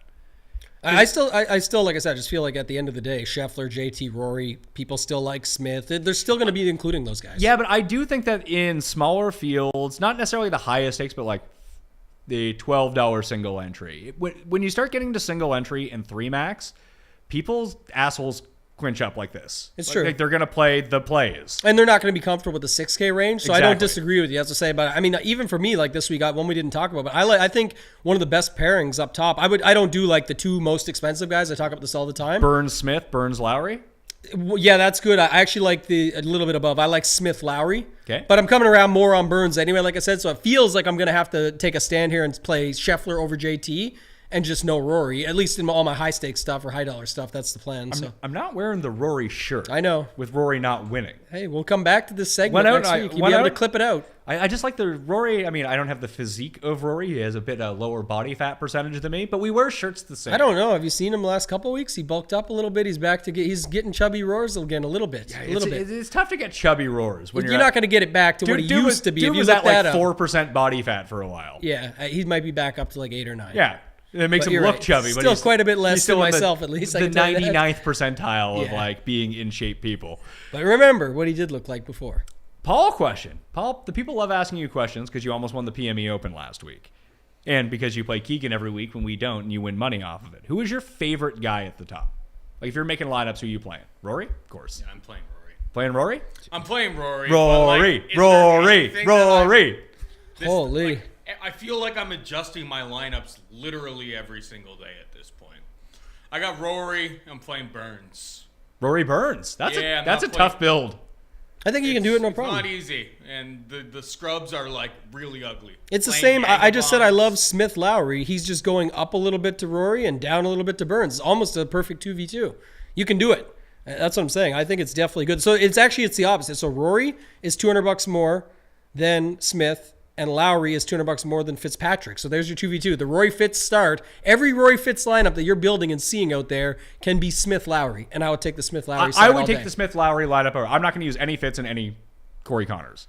I think Corey Connors is he's set up to fail this week. I feel bad for the guy because this is a great course for him because we didn't even really talk about him, but it's a great course for him. He's Andercursed. He's Tim's pick this week. Forgot to mention that. Yes, that is who Tim has selected this week is Corey Connors. And he's playing with, I think, JT and Rory in the featured group. Yeah. The entire crowd, like the betting favorite outside of Mike Weir in 2004 when he lost in the playoff. Like and I think that people see this, like people only know this about their own national opens, that when you're the favorite, you're the guy who's like, oh my God, is he going to break this long streak of whatever? For sure. It's not usually the big favorite guy who everyone's behind that ends up doing it. Like Corey Connors isn't used to this kind of pressure to go out and win this tournament. You could actually make this argument to fade all the overpriced Canadians because I it's think him, it's Hadwin, it's Nick Taylor. It's not Hughes though. No one wants a piece of but Hughes. he's overpriced. I'm saying just fade them all because they're overpriced. Hughes would be the one that grades out as actually probably a good play based on no ownership, that 8K range. It's a potential tough course where you get up and down. All that, but then you got Svensson and Taylor are up at 77 and 71. Like you could just fade all the overpriced Canadians here and skip out and treat it like a non-Canadian Open. Yes. I just think it's a lot of pressure, and I do think that plays into it. And he's never really been through this ringer before because, yeah, he had the win in 2019, but Hadwin was still the guy in 2019. He's just so good. Like, it's crazy that his price actually might finally be accurate in this event based on everything else, but at the same time, I definitely understand where you're coming from there. Looking at the Fantasy National Simulator and sorting by top 20 odds, the best, like the worst best guys, Von Taylor actually rates out the best. Of course. He has a 1/5 top 20 rate, which I don't believe for a second, but the simulator, it does mysterious things. Sometimes it's really accurate. So, yeah, I mean, Paul cleaned up on Aaron Rai at last year's Open Championship because of the simulator. Paul Barjon, who we did not mention, is very high. The simulator also loves Paul Barjon. Yeah. Long dong, Paul Barjon. Yeah, your boy. Let's see. He has not been good. His best finish in the past 3 months is T51. So zero upside. good for him. But simulator, Bryce Garnett is up there. I like that call. Adam Shank, who withdrew, so obviously not him. Luke Donald, Cameron Percy, another ball-striking phenom. Wyndham Clark. Another Fantasy National special, too, by the way. It loves Cam Percy. Kenny talks about him sometimes on the show because he always pops. Well, his ball striking is usually so. It's been bad recently, but he has a 7th at Puerto Rico, 4th at Corrales, and then miscuts across the board. Yeah. So yeah, probably don't want to play Cameron Percy. You want to talk about a guy who can't putt? Cameron Percy. Yes. But now he can't ball strike anymore. So that's what the simulator is telling us this week. Maybe I'll go for it. Favorite low-owned golfer. That's from Stewie. Hogard. Yeah, Rasmus is a good pick there. And who's the other guy I said earlier? Sabatini, 7,200. We got lots of questions here. Cam Smith or Hatton for one and done. I'm 9th out of 25th, but need to make a move. I'd say Cam Smith. I feel like he's used at this point. I'm using Hatton. I think Hatton is going to be a very popular selection for people because people have him left. Yeah, I'm going with Smith there. Any comp courses for St. George's? Has Tim played the course? Well, Tim lives 3,000 miles away, so no, he has not played the course. Classic Americans thinking like Canada is smaller than the U.S. Oh yeah, I'm going there this week. I said, so you know someone who lives in New York, right? And I'm like, yeah. So would they just go to Chicago for the tournament this week? Because that's the same thing for me going to Ontario. And it's it's even farther away for us. Yeah, that's what I mean. So it's like it's just funny. Everyone knows everyone in Canada. There's only 6 of us. Of course. I mean, all the golf people do know each other. EPAT is the one who's on the scene this week. Feinberg might show up for a day because he lives very close to the course. And follow EPAT Golf because he's putting out all the updates. He had all the stuff right away. He's there. He's like, I think he's got a media pass, everything rolling out. So wet, thick, rough this week. Like you don't want to be off the fairway this week. But comp courses, I think the TPC Potomac is a good look. I really do. Yeah. Because that was a course where if you didn't hit it in the fairway, you were fucked. And it feels like this is sort of the lesser version of that. This is definitely the lesser version of all of them. Yeah, I because think, that was what, like you know, -8, -9. This will be 14 to 18. That's what I'm saying. Yeah, I think that's the case. But I exactly, think it's a so. similar mindset of what you need to do with this course. Yes. Because you can get it. You start missing fairways, you're going to start running real bad here. Yeah. I was saying like mini Muirfield too, just off after last week where you talk about just that thick rough. You got to be in the fairway, setting yourself up, the bunkers around, like things like that. It's just not the same, but I'm saying it's definitely easier. I think it's easier to look at Potomac because that was a shitty field too. Yes, like exactly. very good up top, Yep. shitty field at the bottom. I think that just it tracks in a lot of logical ways. Who did well that week? Poston was good. Hughes was good. Yagabombs was good. Who's in this field? Fitzpatrick was second. Jimmy Hahn's not playing. Vegas was 15th. Nick Taylor was 15th. Pan was 15th. He's not playing anymore. Connors was T21. Live Tour Specialist. Ricky Fowler was T21. Luke Donald was T25. Armour. I might play Armour. I don't think he's going to be very highly owned. How about Justin Lower as a guy? I've heard a little bit about him. I'm not that he's getting ownership. I'm saying I've never really been a Justin Lower guy, but I could see him pop here. He's or whatever. $6,800. Like he's just another one of those 6K guys that you said to make the stand in the 6K range and kind of invert everything. But right now I still only have one fucking guy. Yeah, I'm gonna play Garnett over him. Okay, so Garnett got her up in the 6Ks. Maybe Justin Loa. He has some decent finishes. Like he makes more cuts than not, which is saying something. He's made 6 of 8 cuts. What's his recent form? Miscut last week at Memorial. Tough scene Fine. when you're playing with the best. Yeah. 46th, 31st, 63rd. Then 15th, 35th before that. Yeah.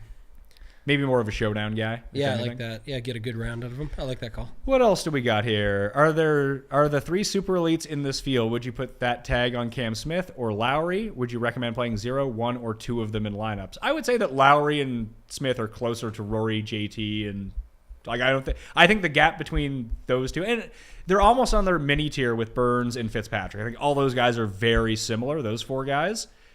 And they're just one little mini step below. But then after you get to Fitzpatrick, it's a real drop-off. It's a huge drop-off at that point. I was going to say the same thing. I gave the spiel earlier, like on the spiel on the guys up top, like comparison. Smith and Burns feel like you could compare them to Scheffler and Justin Thomas if you need the savings. Obviously, they're not the same. They're what you just said, a little bit of a few rungs below, but they're playing just fine. I think Lowry, as much as people mentioning him a little bit, I think he's a really good play this week just on the fact that he doesn't have that comparison that you can make for Smith or for Burns with the wins they've picked up this season and the ability there. And then at the same time, he didn't have his best stuff like last week or whatever, but he's been good the rest of the season. So I actually think Lowry's a pretty interesting play at 10.1K. Betting question. Better a long bomb, McGreevy or Norlander?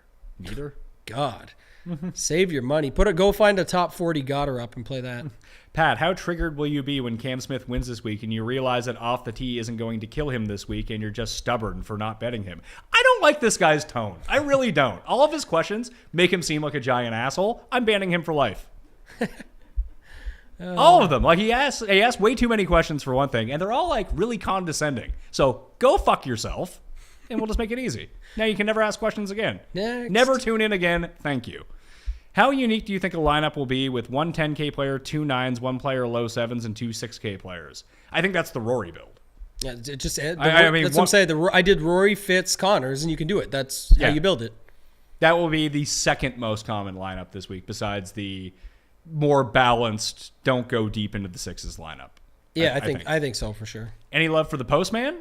Yep. Like I said, ownership is going to creep up a little bit late, but not enough to concern me, I don't think. So I'm okay with it. I think as long as you don't see him popping up at like 20% or anything like that, which I don't see. Favorite Canadian? I think it's Hughes. God. Michael Gligic? Glick? Albin Choi? Definitely not, but good on him. Can we play the Choi Sungjae double?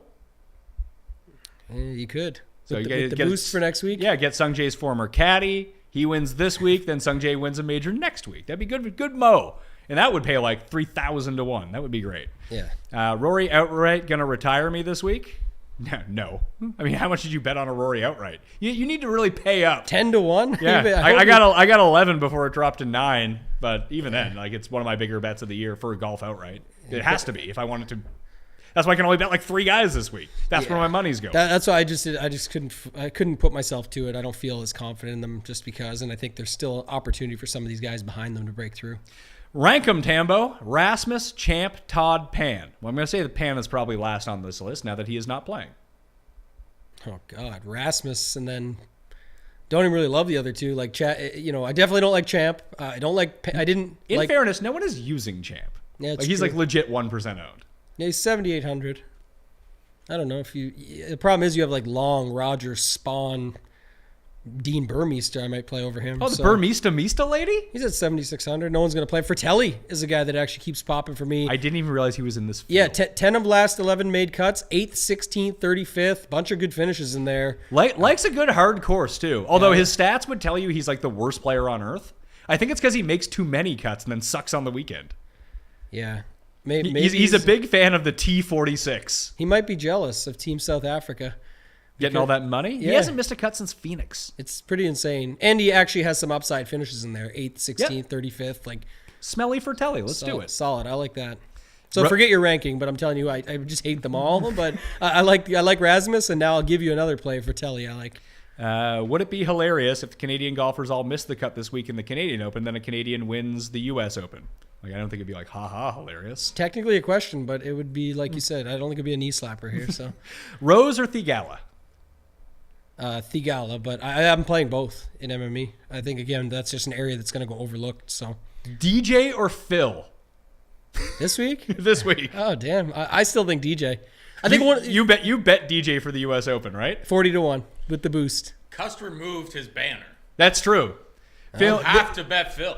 So I bet him 33-1 last night. This might be a 30 for 30. That Cust used all of his reverse curse powers every day of the PGA Championship last year to say that Phil had no chance of winning before round 1, I remember 2, this, 3, yeah. and 4. And then he wins the PGA Championship. But what is the price people pay if they benefit from the reverse curse? You're seeing it with Phil. Now, he did get $200 million. So that's good for him. Very good. But things have not gone well for him since. Otherwise, yeah, it's the problem. You saw his interview today. He's really stumbling through that. It's like he's got the lawyer handbook right there ready to go, reading the terms and conditions. They very clearly gave them a list of things like, here's what to say. Well, he's got that from Liv, but then he has personal brand stuff from his PR. Someone even pointed out that in his PR statement, the final paragraph was like what he wrote, the obvious thing, like just what he has to say, and then somebody built him like a 2-paragraph section up top of like what you should say. Thoughts on the Todd father? I think he's an easy fade with pan out. It's going to get added to him. I'm going to get my final number here to look. Let him beat you. If Todd beats you, he beats you. Yeah, I agree. I use this system here that I'm pulling it off of, and I'm just trying to see what if I put him to basically, once you get him to like 20%? 8%, he's horrible. So, sorry, 8% he's bad. So if you get him to 20%, he's horrible. So, yeah, I definitely don't like Brendan Todd this week. Nick Taylor or Fratelli? I'll go Fratelli. I like Fratelli. Rank Griot, Gim, and Fratelli. I think Fratelli. I think we're on Team Fratelli now. Fratelli, Griot, and then Gim. Like I said, I understand that Gim is very safe on paper and will round out pretty nice no matter what. But I definitely said it since Monday that he's going to get popular by the end of the week. And sure enough, here we are. So I suspect to see him pretty popular. Is Griot being overlooked? Seems way too cheap for a tee to green guy who's trending back up. He is getting better in the ball striking department after he lost that for a while. Yeah, he's a play for me at 7,400. That's what I said. I struggled there. So 7,400 is a good example. And you didn't talk about your boy, Danny Willett, but everyone likes Matt Wallace this week. People bet him at a 400-1 number. I'm okay with that because you're betting him at 400-1. Like, do whatever you want at that point. Danny Willett, if the course plays hard, and I think he I don't know if he queued for his U.S. Open qualifier, but I think he was in there doing well. And then Grillo is the same number as well. John Huh is the same number as well. You know what? On paper, based on his player profile, Johnny is a perfect fit for this course. But he just might not be good anymore. So that's the question, is then there's like Lipsky just out. Just don't play Lipsky. Because Lipsky's like the weak, sneaky guy that everyone thinks is sneaky, and he's not. Like Brendan Todd, let Lipsky beat you. Like, if it happens, it happens. You don't win anyway, so you might as well not go down with like the random weirdo you couldn't pick out of a lineup of 2 people in your lineup. Yeah, you know what I mean? And it's only like, really, what have you done for me lately? Like the last couple things or whatever. He's been good. I get it. Yeah. I get why people want to play him. I get why people want to play Todd. But we're hitting a breaking point here. This white guy says Svensson is too chalky this week. That's A, not a question, and not the proper 2 in the question. Banned for life. That was horrible. Keep coming across your boy, Gachowski, in the strokes game modeling. Thoughts on him as a deep flyer? I just don't think he's any good. I just think he's good, actually. I think he's capable. Sorry, I shouldn't say that. I think he's capable of being good. And at 6,500, he's one of the guys that I'm actually comfortable with down here being different. Or if I'm going away from Goddard, like I don't need to put the two of them into the same lineup. 3 of his last 4 events, the irons and off the tee have been pretty dialed in. Sure, and he's missed all 3 of those cuts. Yeah, that's fine. 18th at Valero. He's made cuts. 18th at Valero, 57th at Corrales, 41st at Puerto Rico, miscut. That's the rest of his year. Yeah. Like, I don't know about this guy. I just think that's the difference. Like you're talking about, some of the other guys down there. There's not many you can go to. Sure, so. But I don't think that he stands out in any significant way. Versus you're not going crazy with the guy. He's going to be what, 1% owned, 2% owned. You don't have to play much of Danny Lee, Sam Ryder, Callum Tarrant. I would feel more comfortable Ortiz. with all 3 I of mentioned those all guys. those guys. That's what I'm saying. They're the guys that I have much more of if I'm playing guys down here. I am playing guys down here, but I'm saying when I go there, those are the guys I'm playing more of. Garnett for sure. Lowry Connors or Rory Kirk in a 2v2. Lowry Connors will Lowry anything for me over the Rory side right there. Yeah, just no Rory. Rory's better than him for sure. I'm just saying, but when I'm playing that build, it's just too many people are playing that build. So I want to play Smith, Lowry, Burns, and then probably just go up to Scheffler. One thing we didn't talk about: Thomas Rory, Scheffler Rory. Definitely not. I don't play those because, like I said, first of all, what that forces you into is the range we've talked that is shit the whole day. So you need to get like at least 3 of those guys correct.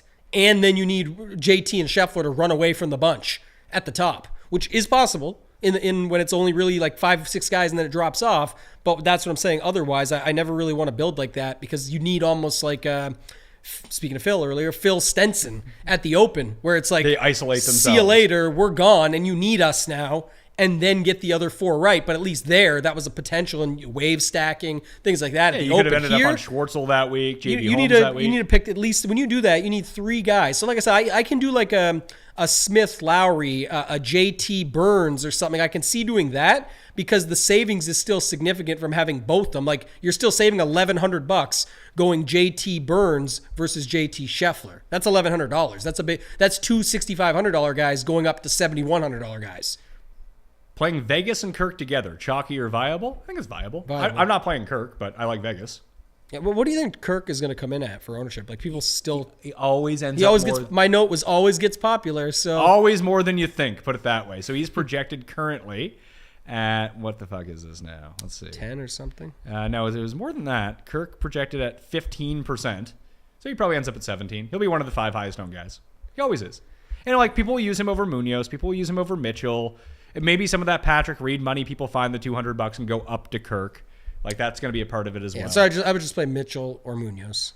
Yeah, at that point, I would go down. Just take your chances. I'd play Vegas and I'd play Hogard and then just move back up.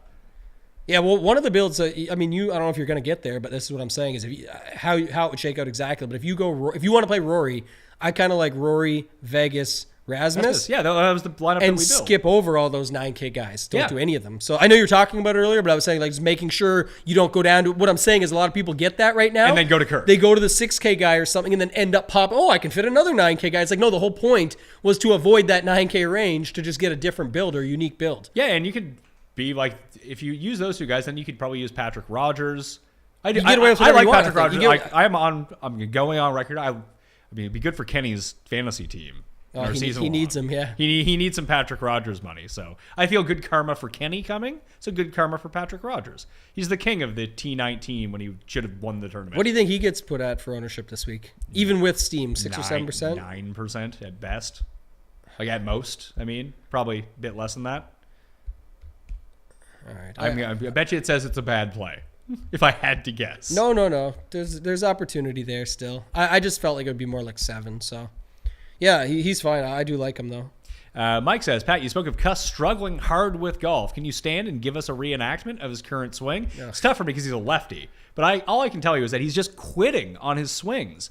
Like, it's when you get the golf sads and things aren't going well, and I think everyone can kind of relate to this, is that you just envision the shot going so poorly before you hit it that like you tense up over the ball and then you're just not swinging at it. He's trying to like hit it perfectly, and every time he's trying to hit it perfectly, it's like he feels himself like about to slice it or about to push it, and right at impact he like tries to adjust his hands, and then it actually slices. And then if he just committed to hitting it through, it would be a lot. It's a mental block because he is actually a lot better than he is currently playing. That's currently been dubbed the Mito. That was the hole of 18. That was the shot. He had it in his head, just don't go in the water. And at the very last second, he had to do like this crazy adjustment, like he got electrocuted, and the ball went into the water, and he did not win the major or make the playoffs. So, which of these top 2 golfers for this course, Fitzpatrick or Scheffler? The answer is always Scheffler. Yeah. Like if all things are equal, Scheffler is the answer. Yeah.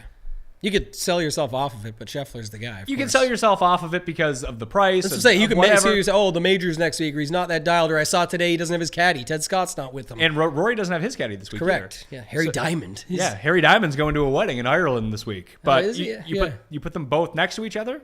No price, no ownership, no nothing. Like I know how we talk about things, and it's in the context of DraftKings or in the betting board. But some people just don't have that. People are like, I need a guy this week. Scheffler's always the guy. Take the guy who's won 4 fucking times this year versus the guy who's never won. He just lost in the playoff and played horrible. That was like the worst Sunday. Obviously, the weather didn't help him, but he needed to save like 4 big pars to be able to make it down the stretch to even get to the playoffs. So, yeah, I think he's still fine. EPAT actually jumped in. This must have been a while ago. He was on the tee deck with Rory right now. Ask him anything. So live at the course, he jumped in. So thanks, EPAT. I appreciate that. Definitely appreciate that. We were talking about all show. Yeah, like I said, if you don't follow him, go to EPAT Golf. He had all the updates all week long. And I wonder if he's doing that thing on 16 where you see where you can strap in and go up above the hole or whatever. Like they strap you into like a ride and you go up above the hole, and I think you can bet. It's like a score thing. You didn't see this? No. Oh, God. You got to look it up after. It's basically like a ride on hole 16. It's 100 feet up in the air and just get dropped up there and be able to watch from up above the green. Let's see here. Thoughts on Sabatini? You like him? Yep, I do. 7,200, and he'll get overlooked a little bit. So I think he's fine if you're playing other guys down there. Schwab, I like too. We know sub 7K golfers will make the cut. There aren't that many. Look appealing. Here's some of your favorite subs. We've already been over that. He likes Ryan Moore. Yeah, I can see it. Who likes Ryan Moore? This guy in the chat. Oh, no. Live is going to be short-lived. We're not doing live questions. I don't know. I just let it happen. That is the headline, though. Short-lived? Short-lived? if it pops up. Yeah, I don't know. It could be. Just too many live stuff.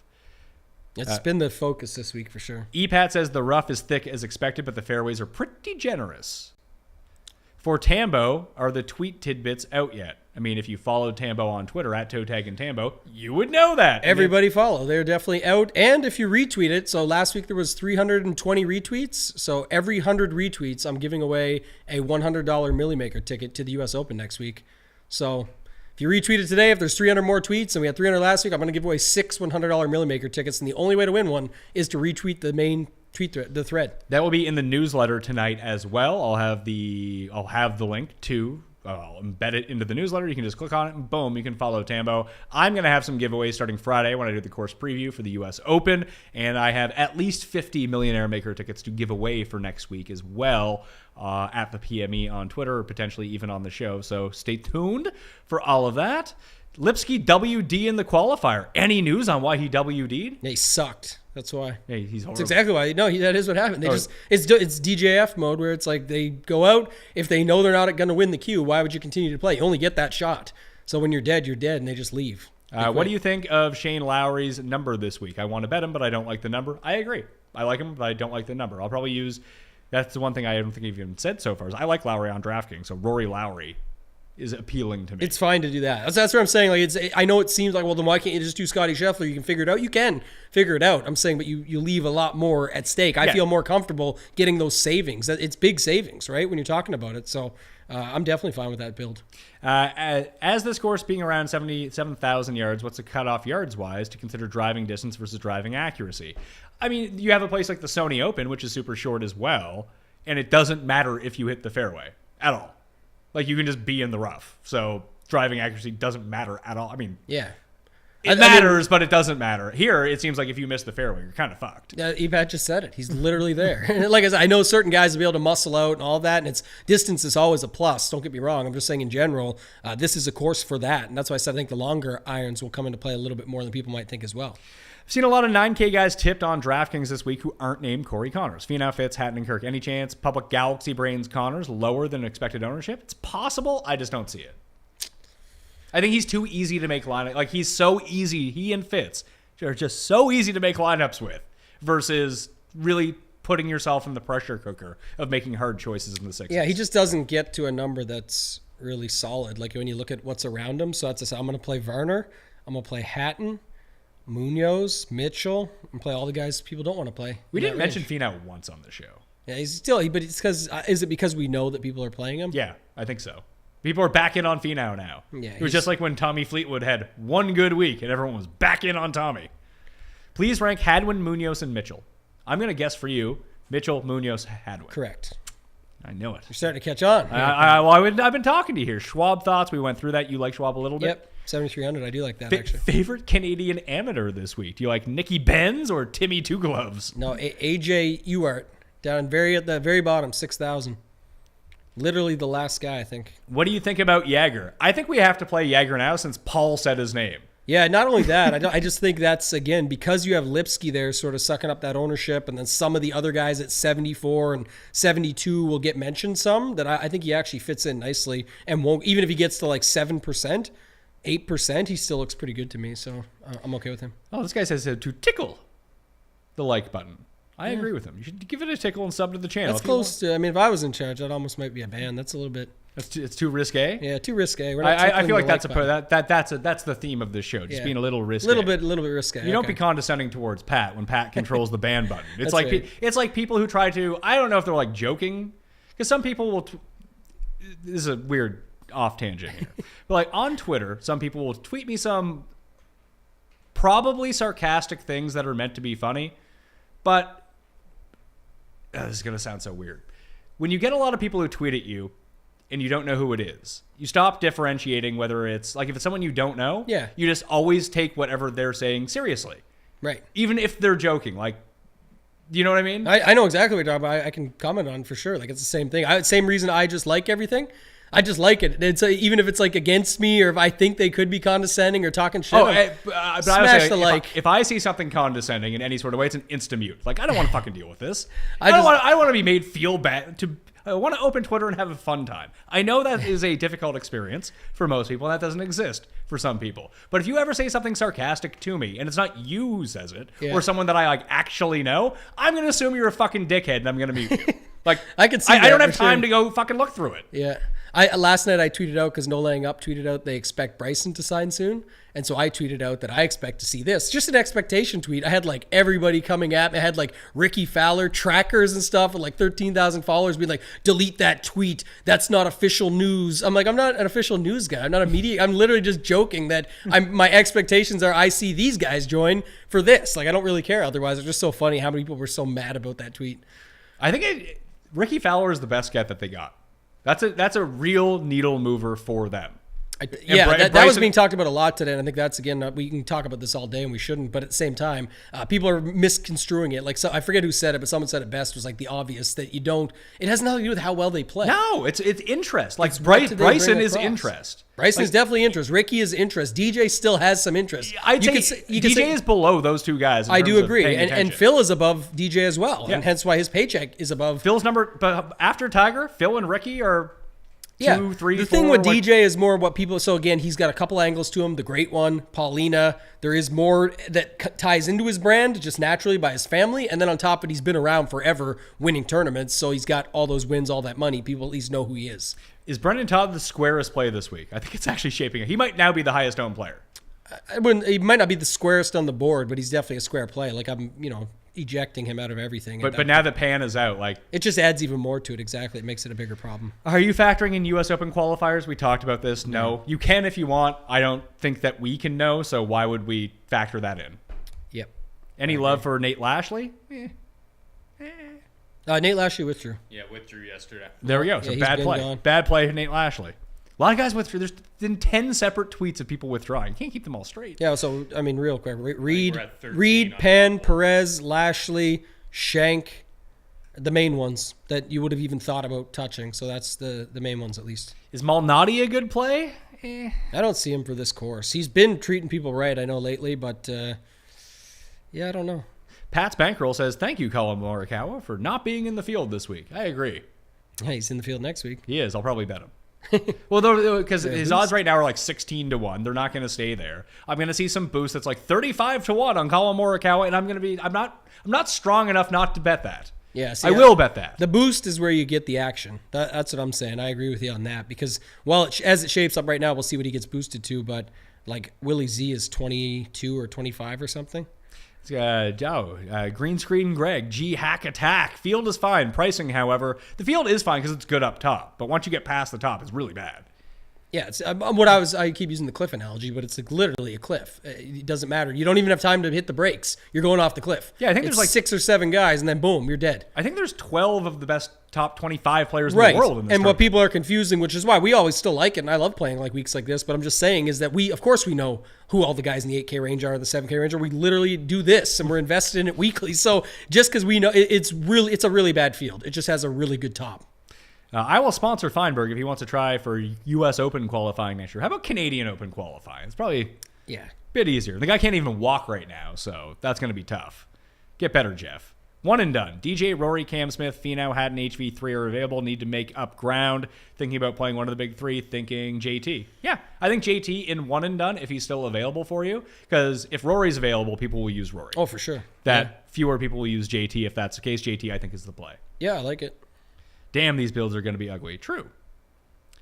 413 people watching and not enough likes. I agree, Lunchable Connoisseur. People should smash the like button and help support the show. Sub to Mayo Media Network, and the newsletter will come out this evening after we get done taping the Dogger Pass podcast for the UFC pay-per-view. DraftKings Sportsbook, by the way, if you use code DOP, you have to see what the offer is in the show, but it's like bet $5 that can't lose. 150. And you get $150? Yeah, you did it for Fantasy Golf Degenerates. Yeah, that's the offer this week. That's pretty good. No, it's a really good offer. Yeah, exactly. Bet $5, get 150 in free bets just for signing up. Yeah. I think they just want you to sign up. I think that's what they want. I think that might be a thing. You might be onto something there, Pat. DraftKings, very sneaky. Play on DraftKings, by the way. Fun fact, the Royal Bank of Canada, RBC, does big business with the Saudis, but let's cancel DJ and Phil. I was having this discussion, like a very in-depth discussion with one of my friends in Cuss last night about it. And just, you talk yourself in circles, whether you're pro or against it. I'm, on the side of not caring what other people think. And so I'm for, like, take the money. If you think it's good for you, take it. JT kind of said today he's disappointed in his friends for doing it. But like he gets it? Because he'd rather have him here, but he said, I get it. Like, it's you have to choose what you want to do. Some people, it's not. I mean, look, the money is the number one most important factor, 100%. That's why they're taking it and they're securing it first. That's also why they have to say their statements. Oh, DJ went back on his statement. Because they want to get the money. They have sponsors and shit. They have the PGA Tour allegiance. They can't say anything different until they get their money, and then they can say whatever they want and just change gears. But for some people, it's better for the schedule. You only play 8 times a year, and then you get to play the majors if you're exempt for them, like a guy like DJ or Brooks, who I expect. Like, I have no clue why they would sign up Chase Koepka.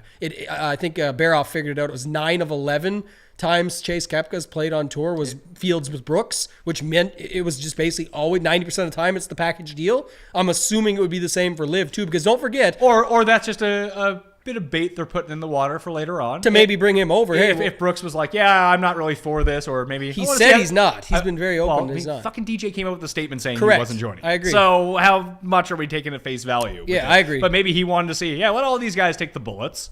We'll see how it goes. If it's like, okay, then I'll go. And now it's his arch enemies. It's DJ used to be his good buddy and then talk shit about him at the major that season. So what does he want? Like one major, he said that. And then Bryson, the match, the beef, everything with Bryson, he's taking the bag now. And then he talks shit about Phil in his comments, which is where Bryson's statement came from, that he's not going to go. Or Brooks' statement, I should say, sorry. But at the same time, I just don't see it. It's so much money, and he wants to party and hang out with Ludacris and do all the fun stuff. He does. He wants to get the money. You know what I mean? I think he wants it, and I think he's going to take it, so we'll see. Hadwin and Kirk versus Fitz in Vegas. I like Fitz in Vegas. Yeah, even at the ownership, I'd still, because Hadwin, I don't like. Kirk's going to be highly owned. Yeah, and he's going to have ownership anyway. I would take I think it's the first one no matter what. I would say combined ownership is the same in that 2v2. You just take the Fitz one. Yeah. I like Fitz in Vegas there for sure. Hard time differentiating between Todd Pan, who's now out. I mean, this is an old question. Question. Todd, Hubbard, and Aaron Rye. I think you just play, if you're going to have to play one of those 3 guys, just play Hubbard at this point. Yeah, Hubbard's already not worse than those guys. He's already on the list because I think Rye is just one of the guys too that's sort of picking up the steam late. That what's the difference between Rye and Hubbard? As much as I love Rye, I've already bet him. And if it means that, I miss out on it. But I did like Rye a lot coming into the week, but a lot of my decisions, especially on a week like this, are based on ownership. And he's picking up a lot of steam late, especially with the Pan WD. This is good. Okay. So can Goddard come inside the top 30? Obviously, we think so. What about Cockrell? I typed in just to see how Austin Cockrell, Canadian guy who plays over in Europe, how is he doing, like in his recent result? And when I typed in his name, the first thing came up was his LinkedIn page. God. that should probably I thought something different was going to come up when you said you typed in Cockrell. No. Either way, LinkedIn is not the idea. That's because his name is Aaron Cockrell, not Austin Cockrell. That makes more sense. What does Austin Cockrell do for a living, by the way? Let's see. LinkedIn. Let's see here. Austin Cockrell is a talent acquisition manager. I mean, we should get him on board. Sign me up. Maybe he could be our agent. Who Get knows? me over to Live, baby. Get me on that new content. Yeah, Pat and Tambo doing YouTube commentary for $50 million a show. Oh man! Speaking of that, the coverage. Did you see Josh Perry posted last night? 160,000 people are tuning in on YouTube to watch the Japan tour. Weekly, like just 3 days ago. That was the numbers they did. Yeah, but here, the big part about that is that people who don't do it aren't gonna do it. Right. So they assume that no one would. This is the Tim Andercuss special. Well, if I don't do it, how could anyone ever else think of doing that? Yeah, when in reality, like it's not going to be big business, but yeah, it's not going to be big out of the gate anyway. And that's what people are going to try and like. I can't wait. Like next week's going to be so just awful because people will be dunking all over it. Like the views suck, the ratings were shit. Told you this league was going to be a piece of shit. We get it, but if you didn't know that going in, that the first little bit, probably the whole first season, to be honest, is going to suck. Especially after the first two events. The first one because it's peak interest. We're all going to just turn it on to at least check it out. And the second one because we will get more big names. After that, it will probably taper off. But that's not what they're building for. And at the end of the day, someone said it best too. Even my parents are sitting down turning on Netflix at night and streaming it on their TV that's 5 years or less old that they can easily do that. YouTube is right there. If somebody wants to turn on this golf to see what the hell's going on, they can. Yeah, they just need to. I mean, they would just need to advertise it better to that segment of people. I was just gonna say, and which do they have the money to do that? I can't tell. I would say. I think they do. I would say maybe. Yeah, maybe we'll that's see. the case. Pat, my wife says she's going to leave me if I don't win a tourney this week. Is there any way you can point me to the 6 worst golfers of the week? That's pretty good. Thoughts on the Burmista Mista later? Yeah, let's go. 7,600. I like him. Let's see. Burmista Mista over in Europe recently. I think he qualified for the USO. No, he's been pretty bad. Miscut is his recent form coming in. One of those with the PGA Championship, but missed the British Masters and missed at the Dutch Open. Willett over Lipsky? Yes. I think Lipsky just is the one that looks. Yeah, so for me, like Lipsky, it doesn't need to be Willett. It just not Lipsky and Svensson look like the bad ones. Gim, I can still see. Like I said, I just even if you just want to do it in higher stakes, where it's like you just get what you get out of him, but he just looks to be better than the guys around him. And when you already have Svensson there, that's definitely priced up. I think Gim would be the only one of those three, but definitely Lipsky and who's the other one? Oh, Svensson. Those two look pretty bad to me. Let's see. Again, chalk can all get there. Look at the chalk last week. Just smashed. Hey Pat, do you like guys more like Mr. Rogers or the Spawn Killer? I mean, I like both those guys. I like Rogers more, but I'm playing both those guys. It's clear when with many people asking about them that these guys are picking up a little bit, but they can't pick up enough. Especially with everyone going to what we just talked about with Lipsky, with a Gim, with Svensson, Todd Rye, all that. You've got it exactly. So regardless what you think you're hearing on those guys, I don't think they get to a big enough number to care. CT Pan is citing chest pains as his WD. One guy says it's from the death jab, and another guy says that he snorts coke from his sand wedge. So we're really all over the map here of why CT Pan is withdrawn from this tournament. Yeah. Meanwhile, next week, CT Pan to live. We'll see. What ownership would you prohibit Jaeger bombs and Schwab? They're not going to get high enough. Maybe Jaeger gets to 8%, but I don't care. Doesn't matter, actually. Billy Ho was just on PMT show, says he's saying with PGA Lipsky or Schwab, or do you guys like anyone around low 7,000s? That is not a coherent fucking sentence. Whoa. Gotta appreciate the... Just because you throw a question mark at the end, it doesn't make it any better. You're fucked, pal. Get better, okay? Who is Andercuss this week? The answer is Corey Connors. Okay. Ryan Moore. Yes or no? No. No, okay. I actually didn't know he was here. I knew he was here. I think he was there last week. He was. It was the last part of his medical extension. So how did he get into this one? I don't know how that Thought that was the works. case. I don't know how that works. Anybody can get into Canada though at this rate with all these WDs. Who got in? I wonder for CT Pan. We won't get him in the pool, but Paul can look it up later. It was probably some like ancient, like Richard S. Johnson. Yesterday it was a guy like Justin Houston. I think they said he's the like Elephant Man. John Merrick, I think, is one of the alternates. Challenge for this field. Tour guy or something or Champions Tour guy. I can't even remember. It was very bad. It was Jonathan K. Kaye. I mean, is that guy like the homeless man's Jonathan Bird? Yeah, maybe. Johnny Bird is here though, by the way. Oh, of course he is. Marty Bird's son. Of course. Yeah. I am outside the money in the Mayo one and done. Is it time to deploy Rory or Scheffler? I would use Scheffler between Rory and Scheffler just because fewer people will use him. Like if you're gonna burn a stud, burn him at low ownership. Yeah, and you're just trying to make up ground now. So. Yeah, like a win here, people are like, we gotta save Scheffler for the U.S. Open, which makes sense if you're winning. Because then you're just adding. You said Rory's winning this week and next week, so use him. You're using one of those 2 weeks. But next week should be more money, right? If you're just making like a case versus like low ownership stud player, that's the best time to deploy the stud player. Like maximize how much not only are you going to win in a tournament, but how much you're going to win versus the field because no one else is using that guy. Yeah, and it shows you right on the site how much many they've been people have used. used. So the lower percentage is what you're looking for, just to be clear. As an ignorant American who knows very little about Rasmus Højgaard, who is a good PGA Tour comp player to him? I'd say like not as good as this, but early 2010s Hunter Mahan. Oh God. But he's just gonna fire at pins, and it's either gonna work or it's not. Yeah, I don't even. But sometimes know. he gets so hot. He's a very streaky player, but he's been very consistent on the. Taylor Gooch. Okay. He's like that. He's got the upside. He's not super consistent, but he's consistent enough to make the cut, and then he can get you a top 20 or a top 10. Like that's what he could do here and has done. So I would say something like that, priced at 8,300, where we would expect Taylor Gooch to be priced. So. Connors, Lipsky, Goddard will be a popular core, yes or no? Like you said, Goddard's just not going to get up that high. It's not even a popular core. Do you think Goddard hits 10% or more in high stakes? I think he does. I still don't. I think the people who are playing lots of money are going to play him. 8% maybe. Does he show up in optimizers? Not really. If he doesn't, then no. That's what I'm saying. I still think like 7 to 8%. That's my guess. Okay. But I also think you could bump his talent level to make that still make sense. Sure, if you but then you're going out of your way to play him. Then you want to play him anyway. Well, that's what I'm saying. But that's with my earlier comments. That's what you take your stands for me down here. I don't want 5% of a bunch of different guys because I don't even think any of them are live at all. But I want just someone like him that's got upside instead of the safety play Von Taylor. That's how I'm looking at it. Rank Duncan, Danny Lee, and Ortiz. I think objectively Duncan is the better play, but I think that people know that. I think it's Duncan, Lee, Ortiz. That's how I would have them. Yeah, I might play T Dunks. We'll see. And Ortiz is actually very close. I actually have a Duncan, Ortiz, Lee, but I still like all three. Okay. Any love for Wesley Bryan? Nah. No. How much was Tyler Duncan again this week? What's that? 7,500. That's what he was. Yeah, I actually don't like him as much for a DraftKings play, ranking him out, but I think on paper he's the better golfer. Lucas has bet Finau at 21 and Varner at 26, and he needs to pick up a bomb now. That's not a question. Maybe he's asking for a bomb. Højgaard, 90-1. Yeah, there you go. In a Rory lineup, which is a better 2v2, Munoz Mitchell or Hatton Thigala? I like that Hatton Thigala.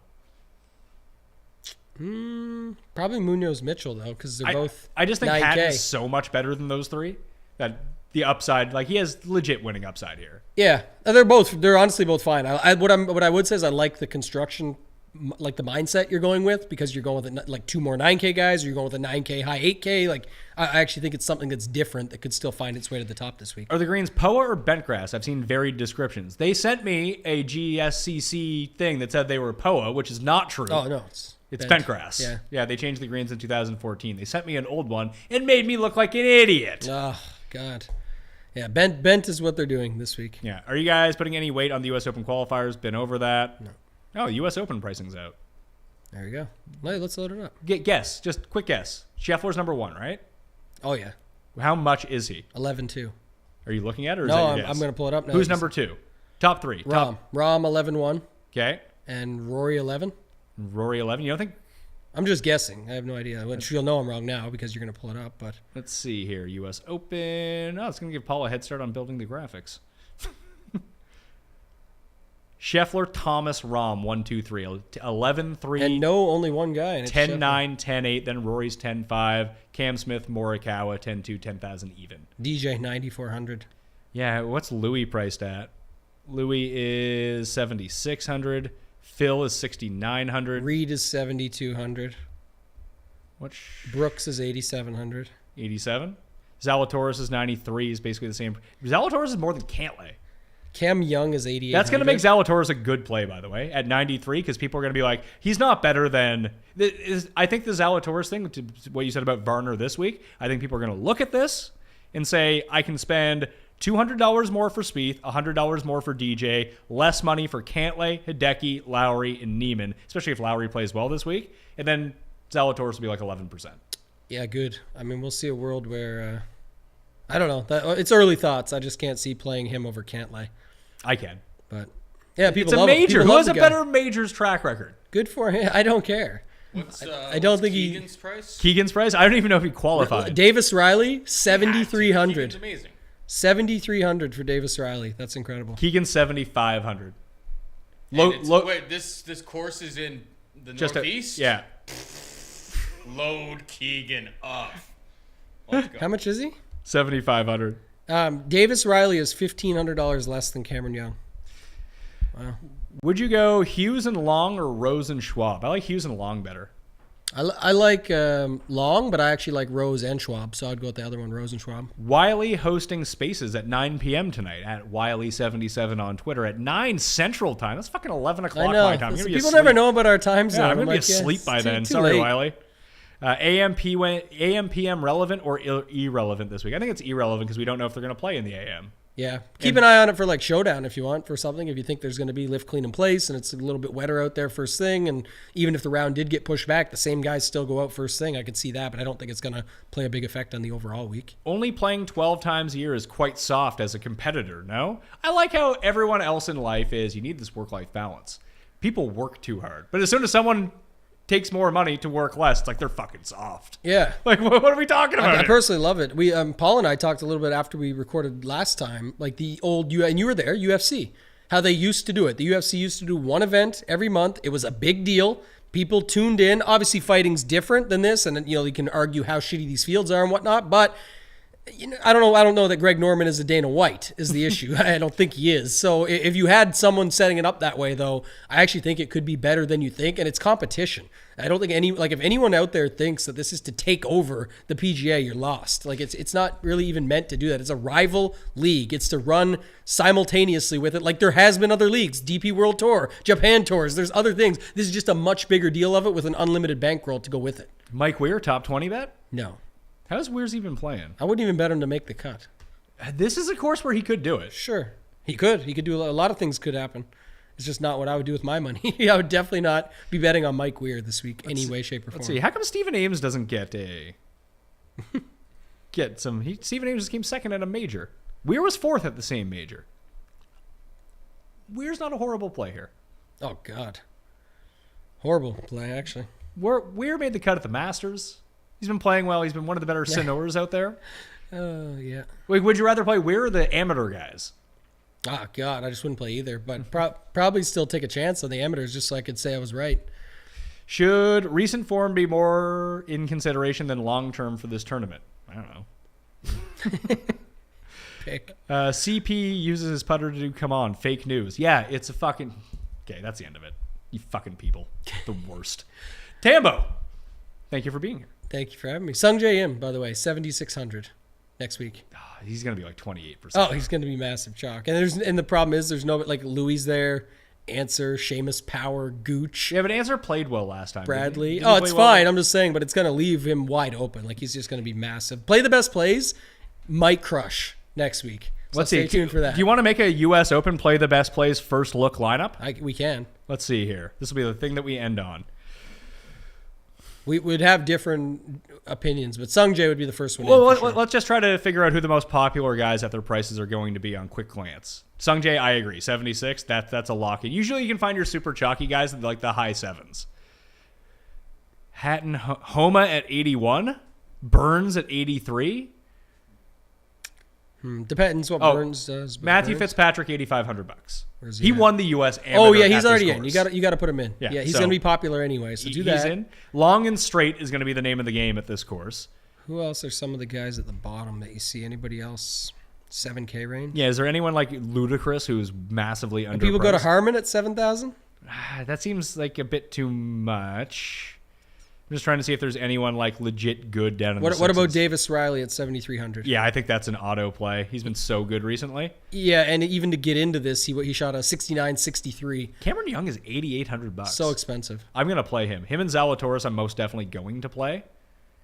And I don't think people will jump on Cam Young at 88. No, they're not. They can't. Look at Finau is He's more expensive. 600 cheaper. Yeah, Homa is 700 cheaper. You could play Cameron Young, or for $100 less, you could play Brooks Koepka. Oh, there's Brooks Koepka, Horschel coming off the W, Berger, Neiman, Lowry, Cantlay, Matsuyama. People just can't pay. It's going to be, hey, here's how you gauge it. If Varner and Thigala do good this week, you got to follow it up with Zalatoris and Young next week at these prices that people think they shouldn't be at. Mito, Wise. I think Mito's a play. Is it Mito or Wise or both? I think, we got M, Fitzpatrick, and Riley right now. If we take Mito, we have 9,400 for each of the next two players. Play Mito because not only did he almost win the PGA Championship, he followed it up when everyone said his career was over with like a T7 and a T13. So here we go. We'll go to him. Here's the lineup. Sungjae, Fitzpatrick, Riley, Mito, Lowry, Xander. Is that what it works out to? Yeah. We forgot too is yeah, you can use whoever, but Xander has to be in there. What's his U.S. Open record? No, Isn't it's it like great. Insane, like a bunch of top fives? So Yeah, let's see. Let's look up old Xander. Yeah, I think it is a bunch of top fives. it's incredible. Either way, he would be in there for sure. So it leaves 9,200 where you can pick between Cantlay, Matsuyama if you think he's healthy, and then Lowry. I'd pick Lowry. Yeah, here's Xander's U.S. Open track record: 7th, 5th, 3rd, 6th, 5th. Right. Yeah, he's in the lineup for sure. We forgot about him out of the gate. So that's the lineup. So that's going to win me $1 million. Thank you very much. Oh, that was easy. Wish winning $1 million. That's easier than joining the Live Tour, winning that $1 million. And if Lowry doesn't do this good this week, and you can go to and Hatton does, you can go to Hatton and somebody else. So yeah, Lowry's a good play either way for Brookline. that's true. I actually think Morikawa is a really good play for Brooklyn. Fuck me, man. I'm gonna stop going to this guy. Hey, more like Morikawa, Zalatoris, Young. There's the lineup for you. There's my lineup. Just lock those three in and figure out the rest. Lock in Sungjae and try to get some 2v2s versus everyone else, and I think I'll be fine. You can follow Tambo on Twitter at @ToeTagAndTambo. He'll be live on Mayo Media Network on Thursday evening for a showdown contest, but he'll be at runpuresports.com live on Wednesday evening as well. You doing that tonight? Tonight will be, we'll do it in probably a couple hours here. That'll be a premium show at Run Pure Sports. Yeah, and then Run Pure will be back on Friday. No Tambo will be live on Mayo Media Network for the showdown contest for Saturday and going into the weekend. So check all of that out. Sub to the newsletter, smash the like, rate and review the pod. Football tomorrow with Jeff Ratcliffe again, continuing to dig deeper into the depths of fantasy football. And then Friday, U.S. Open preview show in terms of the course breakdown. Then me, Tambo, and Roz are going to get you those DraftKings first look picks on the weekend. So stay tuned for all of that. Turn your notifications on and sub to Mayo Media Network and subscribe to the podcast as well. Thank you all for watching. I'm Pat Mayo. I'll see you next time.